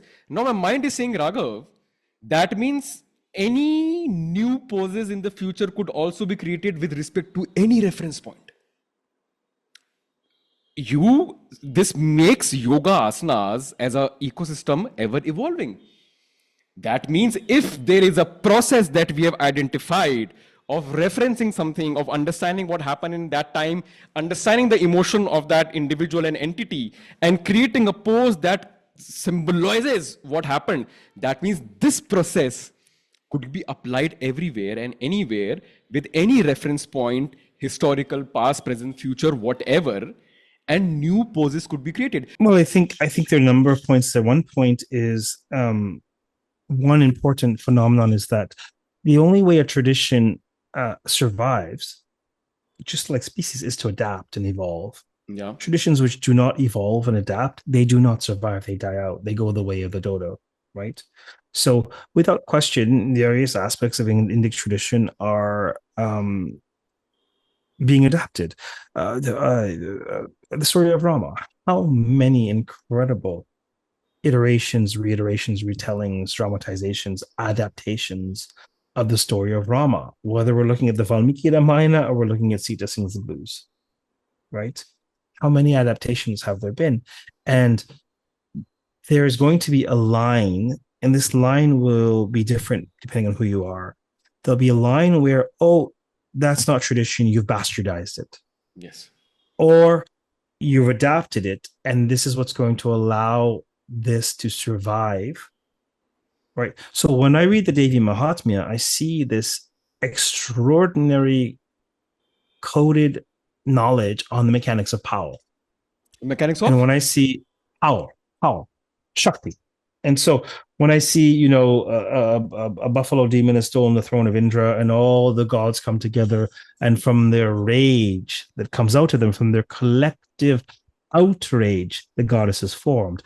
I don't see this as different from George Floyd or any moment of collective outrage where Shakti manifests more than the sum of their parts in Beautiful. order to quell whoever's in charge. Now, there are those who would be like, I don't know what you're talking about. This is not talking about the Devi Mahatmya. But the power of mythological stories is the power to speak to this most slow burning, potentially timeless aspects of the human experience. And that's why they have an appeal across culture and over time, because they're speaking about aspects of our experience that don't change. Sure, the idiot on the throne may change and the throne may change, but the abuse of power will not change. There will always be Homo sapiens who will abuse power. This will always be. We need to be checked somehow. And so tradition evolves by being adapted. Some would even see this book as an adaptation to tradition. There are myths that are obvious because, to this mind anyhow, because Durvasasana. Obviously, you learn something about Durvasas, you'll learn about this asana. There are namesakes. Some of them are more generic, like Kurmasana, a tortoise. Which tortoise? Well, I tell the story of Vishnu's Kurma Avatara when Vishnu came down as a tortoise. There are some like Vrikshasana. It could be a number of stories that will illumine the power of a tree and the power of that poised groundedness and reaching of the tree in tree pose or Vrikshasana. There are some that are obvious namesakes. There are some, and there are some where there's creative liberty in terms of what you may wish to do. I take the liberties, I think, in the Devi chapter in the middle of the book. In the chapter 3 is 10 stories on manifestations of the feminine divine. For example, for Hamsasana, swan pose, Saraswati. For Padmasana, lotus pose, Lakshmi. Obvious. But what I do is I retell the entire Devi Mahatmya in the last 5 chapters, 5 stories of chapter 3. And so in ways that will be an adaptation. Now, the question that would arise in terms of the postures themselves is that, are they doing the job? Is this a complete set of postures to wring out all sorts of emotional experiences? Is there a need for postures that has been overlooked? The first question is there a need? If so, introducing new postures, yes, I think it makes perfect sense to continue in the vein of drawing from archetypal narratives that relate to the experience of that physical posture. Now, Dr. Raj, I want to tell you something. So when we do podcasts like this, now, there is a section wherein we ask the author to do some 2 to 3 minute reading from the book. I would like you to read one story from the book, the Hanuman story from the other god section of Surya Namaskar. So this story is from chapter 4. Chapter 4 is a chapter of miscellaneous deities. It's called the power of the gods. Perhaps if I redid this, I would say the powers of the gods, because they have unique powers. And the first story in chapter 4 is called Salutations to the Sun. It is a story of Hanuman. So Hanuman was indeed a very special monkey, conceived by means of a special blessing from Lord Shiva himself. His mother, Anjana, and his father, Kesari, were childless for some time. And of course, all of you will know they're Vanaras. They're part of the monkey clan, yeah? And before they were childless for some time, so Anjana undertakes great penance to Shiva, Shankar Bhagwan, Nilakanta, the great blue-throated Lord, day in and day out. She's praying to Shiva. And Shiva sees that her heart is sincere and wishes to bless her, not just in an ordinary way, because her bhakti is extraordinary. The blessing should be extraordinary. So Shiva's own seed is carried by Vayu, the wind god, to impregnate Anjana. And she conceives the great monkey hero, Hanuman. From a very young age, he shows staggering feats of strength. As a young child, he could lift his parents up, and his spectacular strength only grew as he did.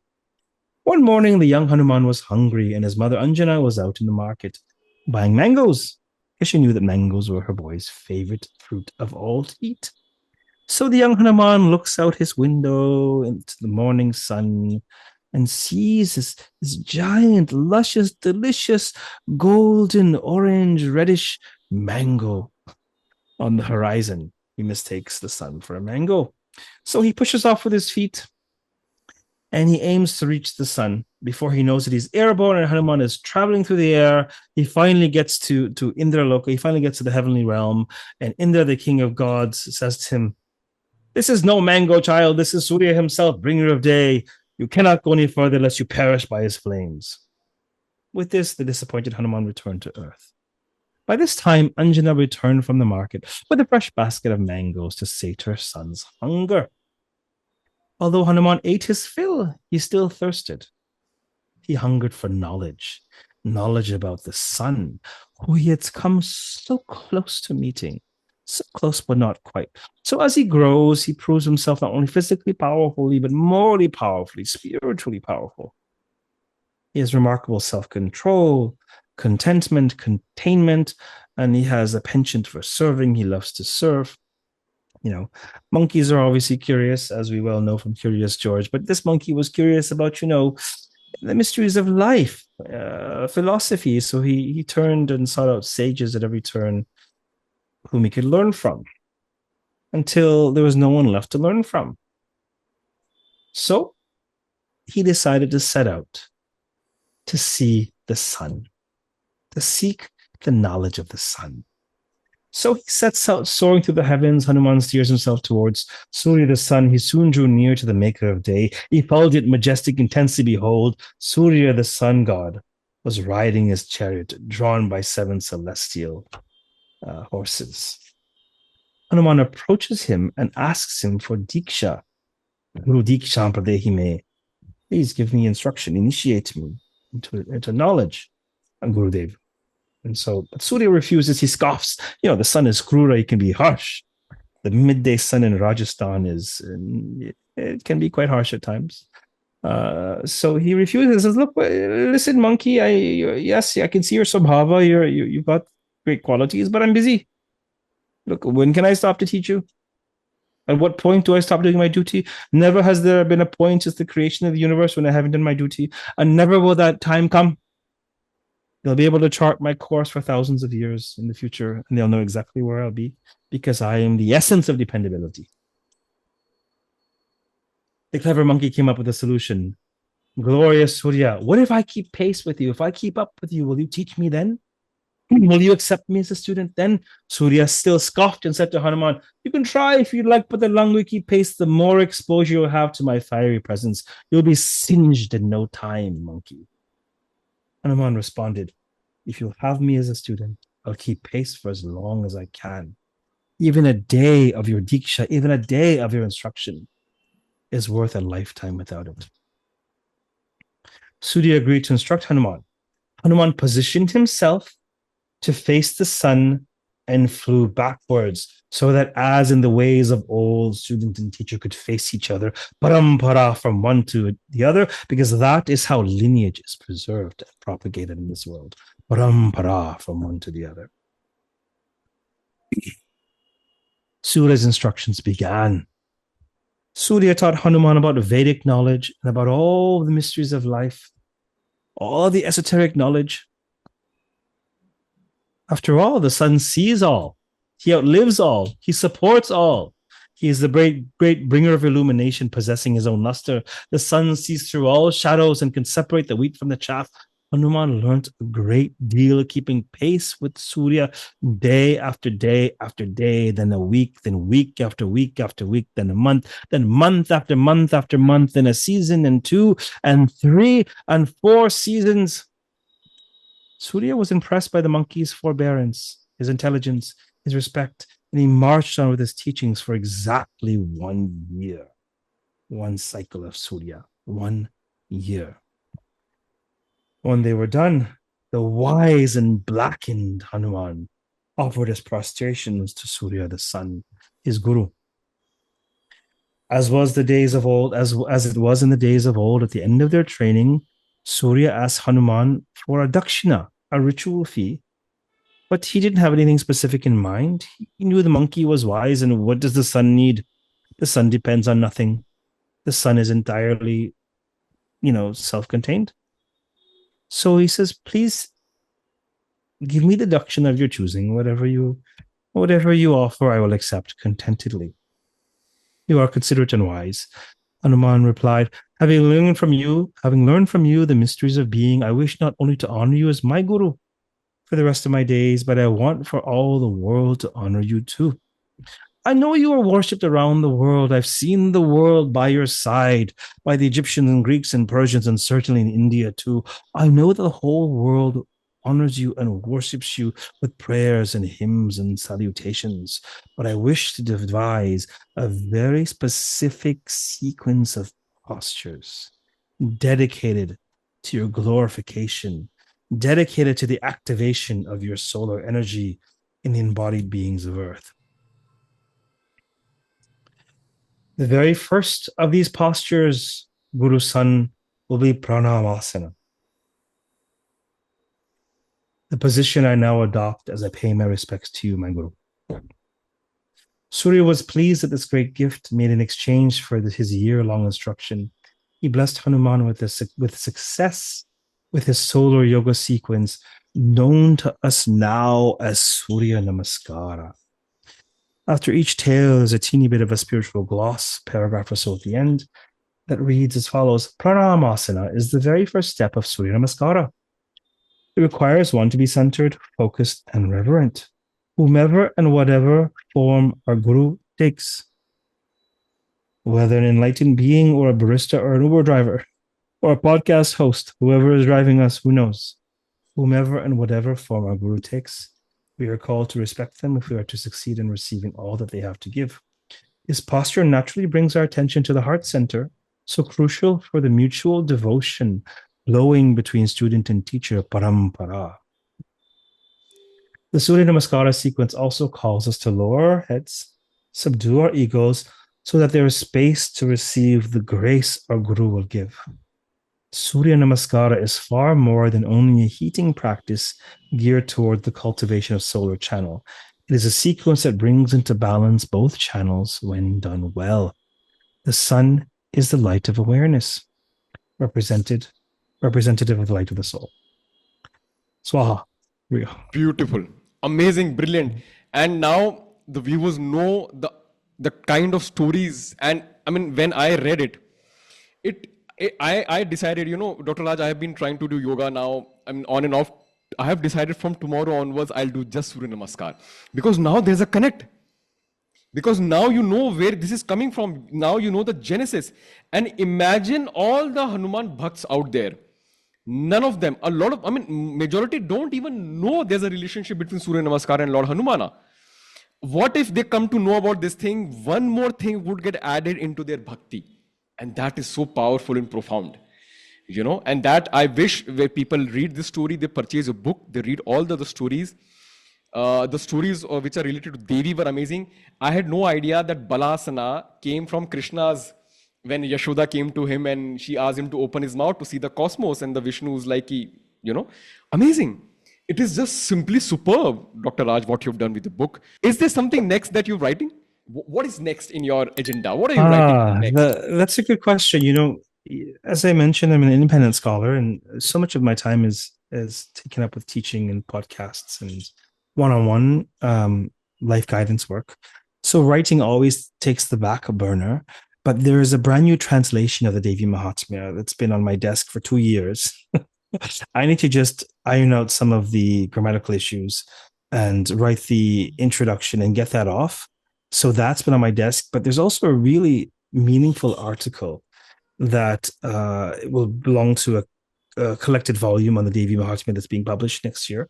And this article is comparing the god of Genesis, the masculine deity of Genesis, with the Devi of the Devi Mahatmya, and showing the difference between masculine power and feminine power. So that's what I'm working on now. Oh, this is no. What is the first thing that you said? The masculine what? The god of Genesis, Yahweh, the deity of Genesis and Exodus, the deity that we see in the Abrahamic masculine deity, God. So comparing masculine god of the West with the feminine goddess of India, and showing the difference in masculine power versus feminine power. Then what is the difference between this masculine power of the West and the masculine power of Shiva? Well, it's complicated. I think one of the differences that in the West, they take one personality and say the personality is absolute. The physical form you're saying. The physical form you're saying. The personality. So Yahweh and his quirks his whims, that he is the face of the absolute. Some people may say that about Shiva or Vishnu, but there is a sense that there are many manifestations of the divine. Yeah. There's a plurality, and beyond that, perhaps to many, there is a divine that we can't know, Brahman, Purusha, Nirguna Brahman, however we think of it, that there is one divine principle that can manifest even in other religions. That's an extraordinarily different idea than there's one deity, one revelation. No one else has any access to God. So they're very different. So basically, I'm doing this comparison now, and I'm also working on this, finishing this brand new translation of the glories of the goddess. Dr. Raj, how did you get into the Devi Mahatmya? And I also want to understand a little bit how you got initiated. In which school did you get initiated? Something about your guru. I really want to understand Devi Mahatmya from your perspective, the entire Shaktism from your perspective. That is something which I resonate to. That is something very close to my heart. So I want to know, how did your journey start in this vertical? Who were your gurus? How did you get initiated? What happened? Is there certain experiences that you think you can share? And talk a little bit about the Shakti ecosystem as well. It's very important I want people to know the Shakti ecosystem. Yeah, so I did a PhD thesis at the University of Calgary from the years of 2011 to 2015. And I was a scholar of narrative. So my master's was on the Valmiki Ramayana. So I really enjoy Sanskrit stories, essentially, right? Itihasa Purana, you can say.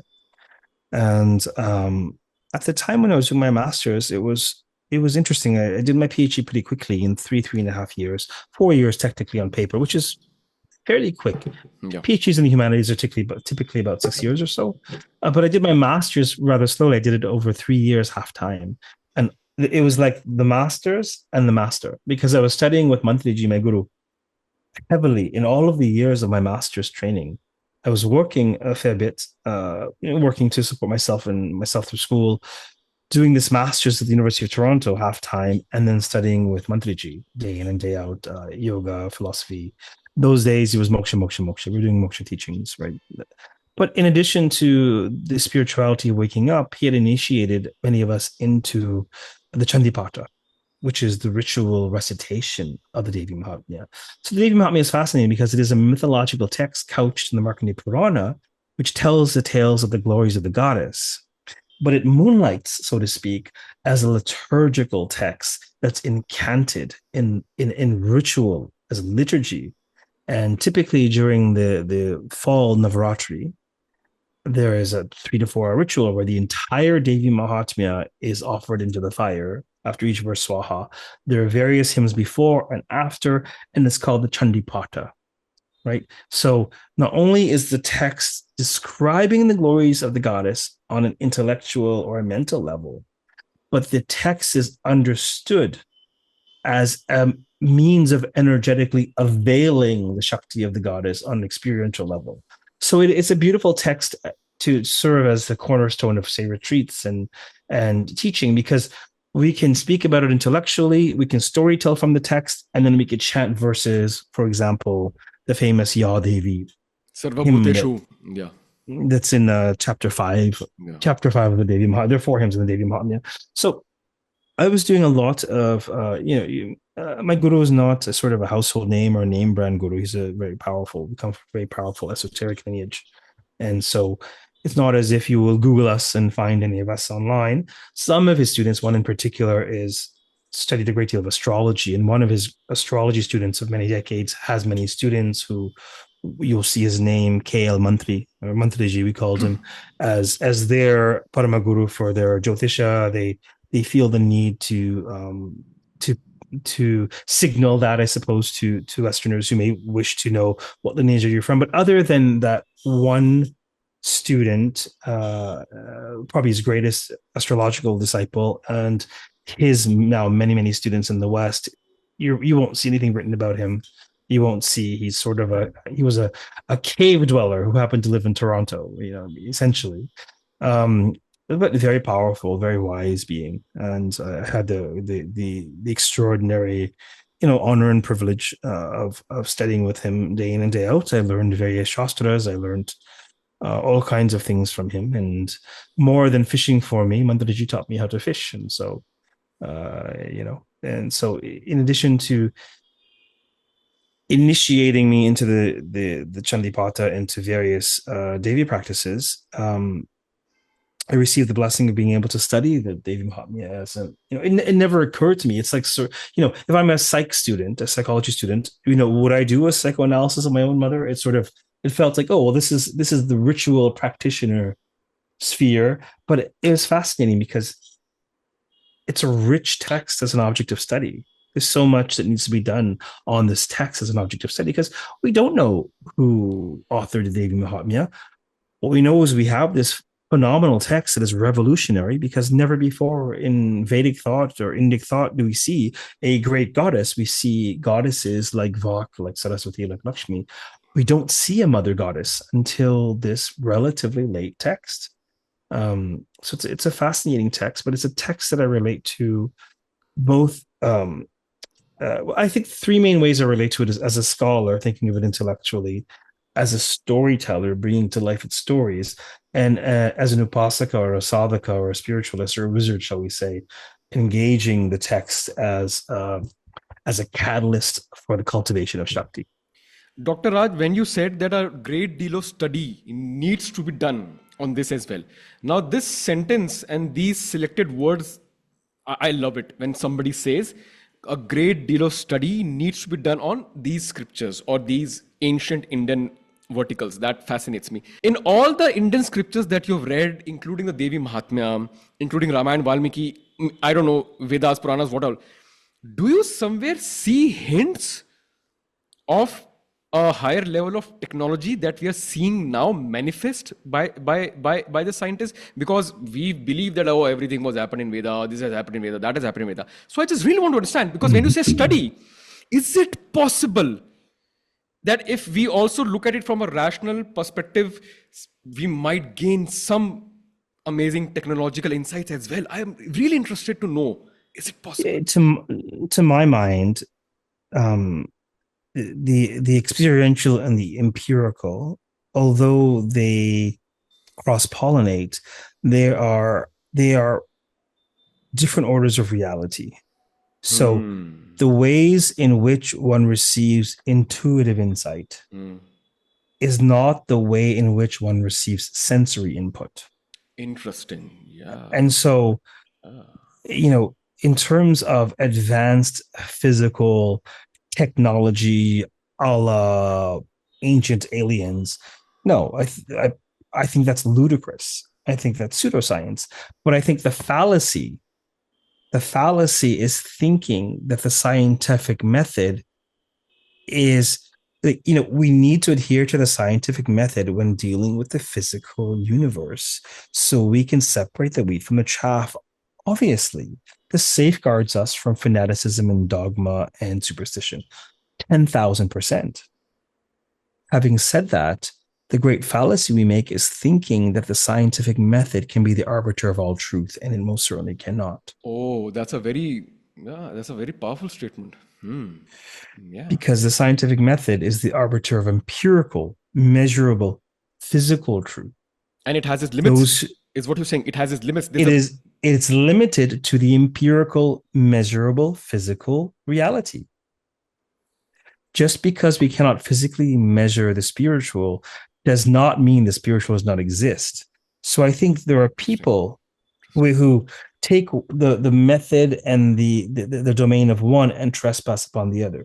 There are those who are spiritual and project their spiritual musings onto reality, physical reality, and they do pseudoscience. Yes. Okay. There are those who are scientific and they're reductionistic and will be like, there's no way that psychic reading was real. She must have known that stuff beforehand. And they're actually, ironically, they're closed-minded to data of a sort of an otherworldly nature. There are people who will have profound experiences. They'll go to a Nadi Jyotishi where some guy's reading details about your life written on a leaf. It's completely mind-bending. And this was happening well before Google. And we cannot account for that scientifically. So I would say that scientific inquiry needs to be done responsibly and well, but need not trespass upon spiritual experience. And similarly, spiritual experience needs to be engaged on its own terms and need not trespass upon scientific inquiry. But I have heard many a times on many occasions by a lot of people saying that spirituality and science needs to go hand in hand. I never understood what that means then. It never will. They never will. That's ludicrous. That's like saying fish and birds need to play together. They're different domains. Yes, of course, there are fish who go above into the air. Yes, of course, there are birds who go down into the water. Of course. But the physical domain, causation as we see it, empiricism, the scientific method, this is crucial. This is absolutely crucial. Right? We without it, we have fanaticism, dogma, and just really poor understanding of reality. So, what does the science say about COVID? Not what does your ideology say about COVID?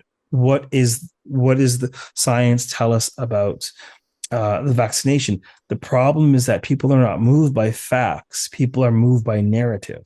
They're moved by story. So the stories that are told about physical reality, that's what moves people to believe what they believe, right? So we have to understand the difference between empiricism and the outer world and the inner world. Science is the domain of the outer world. Spirituality is the domain of the inner world. There is a threshold, there is a horizon where heaven and earth meet, but they never truly meet. So the idea that spirituality needs to be scientific is a pseudoscientific idea itself. It's also predicated upon the fallacy that empiricism can be the arbiter of reality and that all reality is physical. That's a fallacy. And that fallacy is self-evident for anyone who pays attention to their own being. But it may not be evident to the vast majority of muggles who gawk outwardly and never look within. And if people are of this opinion that we invite scientific inquiry into some of our spiritual texts and some of the spiritual realizations, because in today's time, there are people who are trying to prove the existence of consciousness. There are people who are scientifically trying to understand consciousness, grow consciousness. Then, Dr. Raj, is consciousness a realm of spirituality that science should not even touch upon and should not even try to understand? Or is it a neutral thing that can be approached from any angle? Consciousness is not a subject of awareness. Consciousness is the principle of awareness. So they're dogs chasing their own tails, trying to take the principle of awareness as a subject of awareness, an object of awareness. It's not understanding what consciousness is. Consciousness is the thing whereby we understand everything else. Yeah. So how can you understand something by which we understand everything Obviously, only experientially, but they're too busy looking at matter for a spiritual reality. They're too busy looking at the material. Beautiful. For something beyond the material. And maybe in a couple 100 years, the West may take seriously what the ancients were saying about consciousness because it's self-evident. And it is all experiential then it is experiential. It is completely experiential, something that cannot be quantified by the ways of the... We cannot even define consciousness without invoking subjectivity and experientialism. Yes, you're right.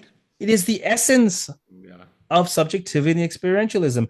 It is that by which all experiences are experienced.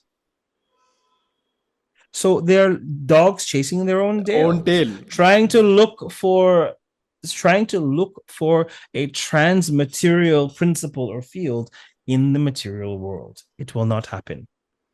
Beautifully said. Beautifully said. A lot of people are actually trying to prove the existence of consciousness. They are trying to create their own theories. There are books written by people who are trying to prove, and some of them are good. I find them good. There is this Professor Anil Seth.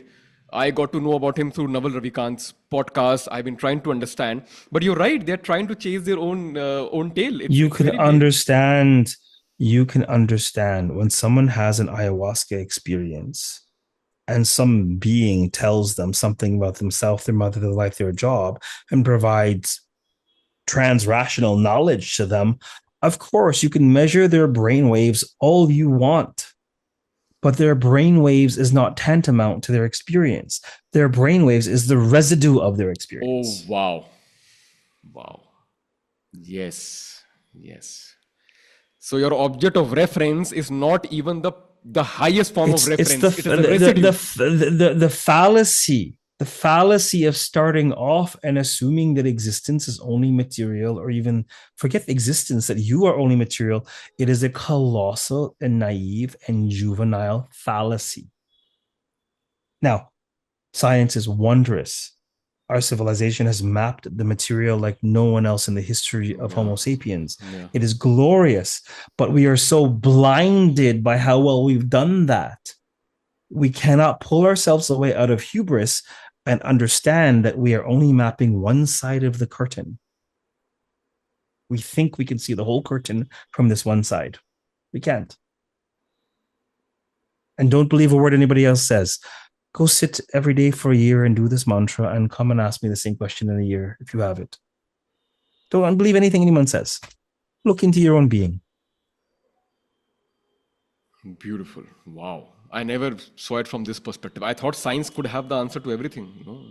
You have explained That's what very science wants you logical. to believe. Yeah, absolutely. And I think we are Science is a methodology. People have taken it as an ideology. It's not an ideology. It's a methodology. People take it as an ideology. They feel science will save them. Science has become the religion. Science will save me. Science will save you on a certain level, yes, but science is not a religion. It's not an ideology. It's a methodology for discerning the truth about the empirical world. It is a colossal fallacy to assume that all you are is evolved sperm. This is a colossal fallacy, that all you are is a bag of flesh. It's a colossal fallacy. Dr. Raj, I now want to just talk a little bit about Indian Wisdom School. What is the Indian Wisdom School? Why did you start the Indian Wisdom School? What is the aim of the Indian Wisdom School? And I would also want you to mention some of the courses and some of the things that you have in the Indian Wisdom School. We'll also put the link of the Indian Wisdom School in the bio of the podcast. Please tell us about the genesis of the Indian Wisdom School, your vision with it, and what you have right now. Sure. In 2021, I founded the Indian Wisdom School because there was nowhere that I can teach, just, get the real Raj, so to speak, Dr. Raj uncensored. I very much appreciate academic teaching and continuing studies teaching. And then when I teach at the Oxford Center for Hindu Studies, I teach from an academic perspective. It's very open to practitioners, but it's from a historical, philosophical perspective, similar to yogic studies. But at the Indian Wisdom School, if somebody wants to learn about Shakti, if they want to learn about koshas, if they want to learn about the esoteric, that's where I can teach that. It's hybrid, spiritual, scholarly. It's hybrid, where I can share wisdom teachings for spiritual awakening and evolution, but not divorced from reality, right? Absolutely. So it's difficult. It's difficult for people to find both, and very few people are very smart or very spiritual. And the Indian Wisdom School typically is for people who are both, people who are very spiritual and very smart. They want to understand experientially and understand intellectually, and then they're satisfied. Yeah. So that is, and what are the courses that you have till now in the Indian Wisdom School? They're about, I think, 30-ish courses. This yoga is also a course. The secret. There's the stories behind the poses. There is an official companion course at the school, and there is a series where there's a deep dive. Everything I share in the book, I go even deeper in the courses. Each chapter has a course. The Shiva chapter has a course, Shiva stories. The Vishnu chapter has a course, Vishnu stories. The Devi chapter has a course. There's a companion course. So if you go to IndianWisdomSchool.com and you look at the courses, there's a story stream. There is a Shakti stream where we do all the goddess courses, like that. There are different streams. So there's a yoga stream where we look at various yoga courses. So there's a lot there for people in terms of their interests. And this just came up organically. I think at this point we're somewhere like 26 courses created, something like that. Dr. Raj, it has been amazing. You are remarkable. You are remarkable, and I'm honored, and I'm very lucky that in this auspicious time, we got connected. You humbly accepted. Thank you. You are amazing.